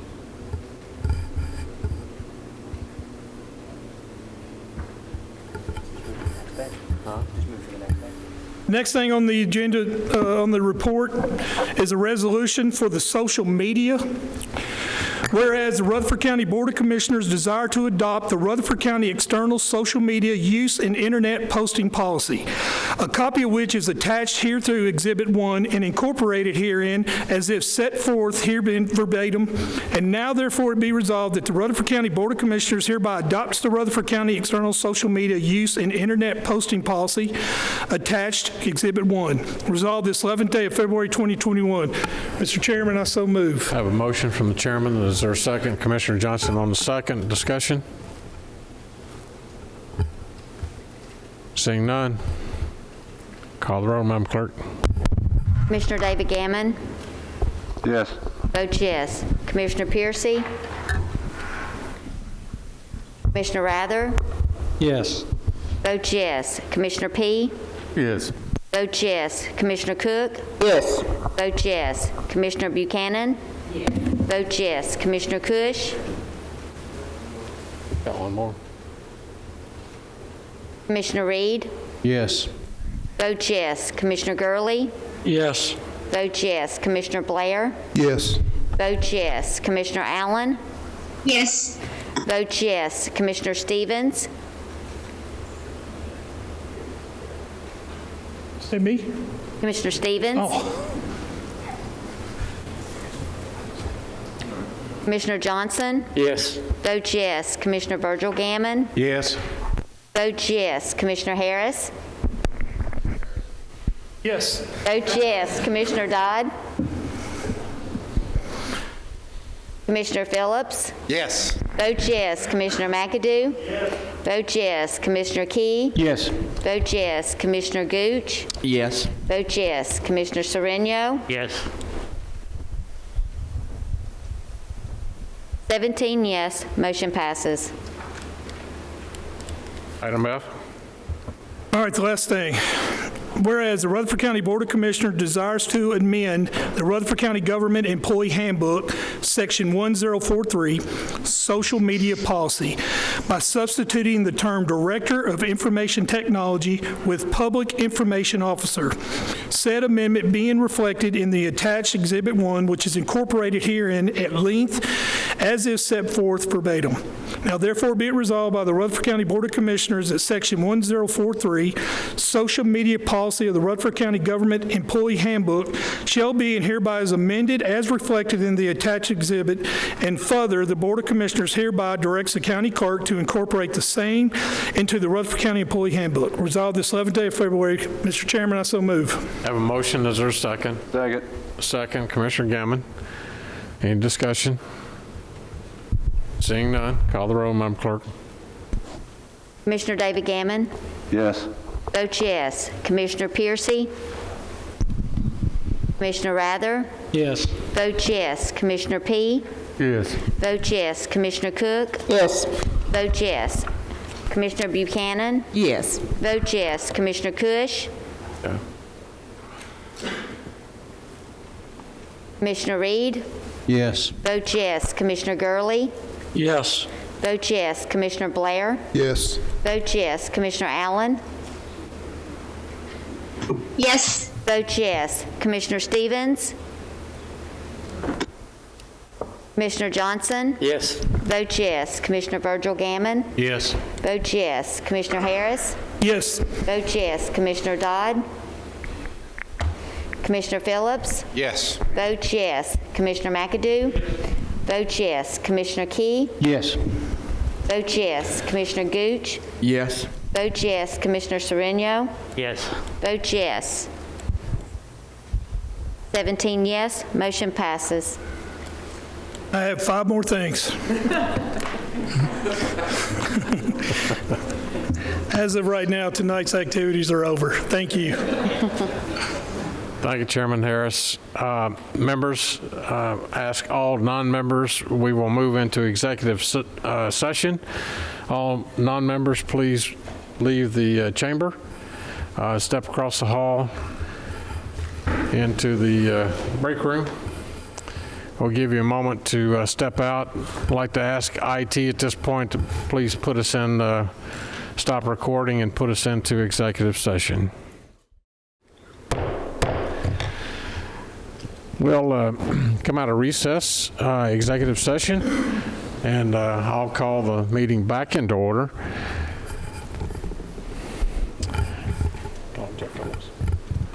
Yeah, I can introduce. Call on Mr. Christensen. Thank you, Mayor. We just conducted an executive session and covered two different cases, Reeves versus Rutherford County et al. And Hamilton versus Rutherford County et al., where I provided updates to this commission regarding the status of settlement negotiations and made a recommendation to this body. And I would ask if this body is so inclined to make a motion either way on giving me direction on what to do with those settlements. Speaker Pro Tem Phillips, you're recognized. Thank you. Of course, there are two different cases pending, and I have a motion for each case. Motion number one deals with the Hamilton versus Rutherford County case. This motion concerns the negotiations that our attorney has been involved with on behalf of the county with the plaintiffs in the Hamilton versus Rutherford County case. Our attorney provided us with an update and recommendation relative to those ongoing negotiations during the executive session. Based upon the recommendation of our attorney, I move that this commission authorize our attorney to settle with the plaintiffs in the Hamilton versus Rutherford County case consistent with the terms described in the executive session. This authorization is subject to review and approval of a final written settlement agreement by our attorney. You heard the motion. Is there a second? Got a second. Commissioner Gammon, any discussion or questions? Hearing none, call the roll, Madam Clerk. Commissioner David Gammon. Yes. Vote yes. Commissioner Piercy. Commissioner Rather. Yes. Vote yes. Commissioner P.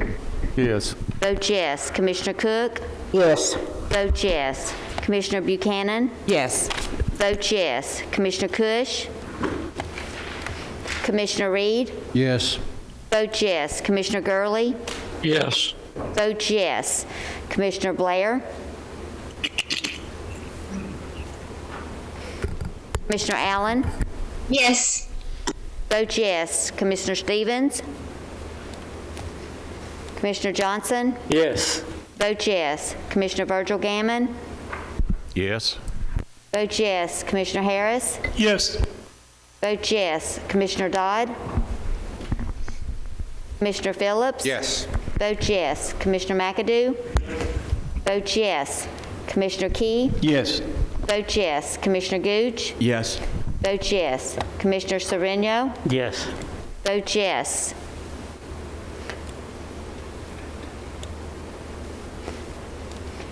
Sixteen yes. Motion passes.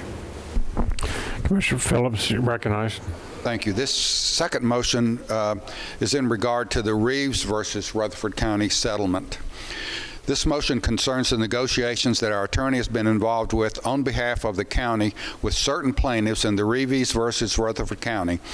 Our attorney provided us with an update and recommendations relative to those ongoing negotiations during the executive session.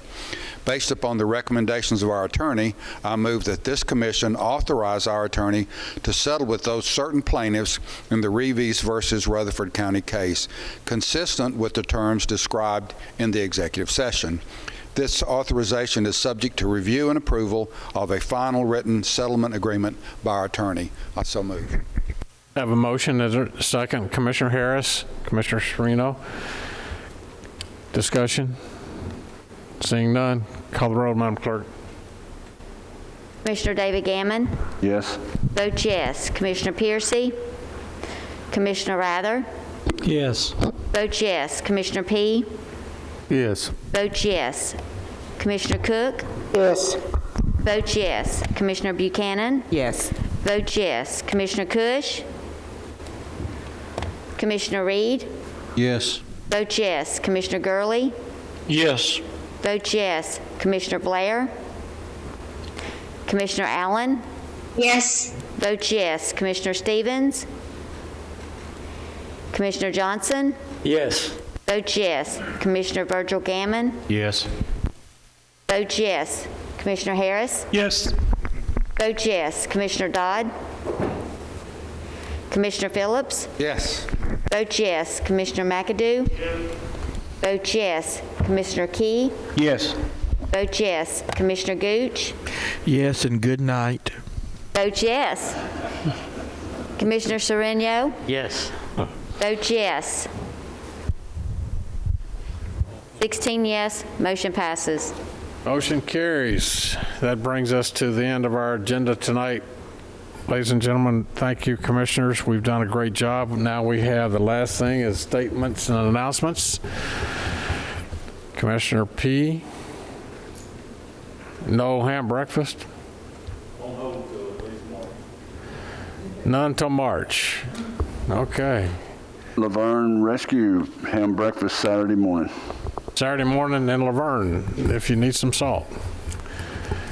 Okay. Any other statements and announcements? I'll make one statement. A week from, it'll be Saturday next, 9 o'clock, Lane Agra. We've got about 300 volunteers, all county employees. We'll be packing 60,000 meals in a 2-hour period. We already have 13, 14 agencies, not-for-profit agencies signed up to come and get their meals. Each meal that we pack will feed a family of 6. All they have to do is stick it in and boil it and put the seasoning in it. So we went from 50,000 last year to 60,000 this year. You saw earlier tonight these corporate sponsors. So it's a lot of fun. Please come out. We'll be well protected. We've got everybody spread out this year. We won't have as many at each table. So it's going to take more tables to be spread out with packing more meals. We're not doing 2 different meals, we're doing all of one. So a little competition. I think Mr. Spurlock's already got a team he's bringing from the schools, and we've got different departments that are bringing teams. If you want to come out, let us know, let the mayor's office know. We'll get you assigned to a team. You can come out and help on Saturday morning for 2 hours, Saturday week. Commissioner Gammon. Yeah, I'm going to be there myself. When they was telling us at the workhouse, like 4 hours, but they said if you come for a couple hours, that would be great too. Okay. Any other statements and announcements? Seeing none, we'll stand adjournment tonight.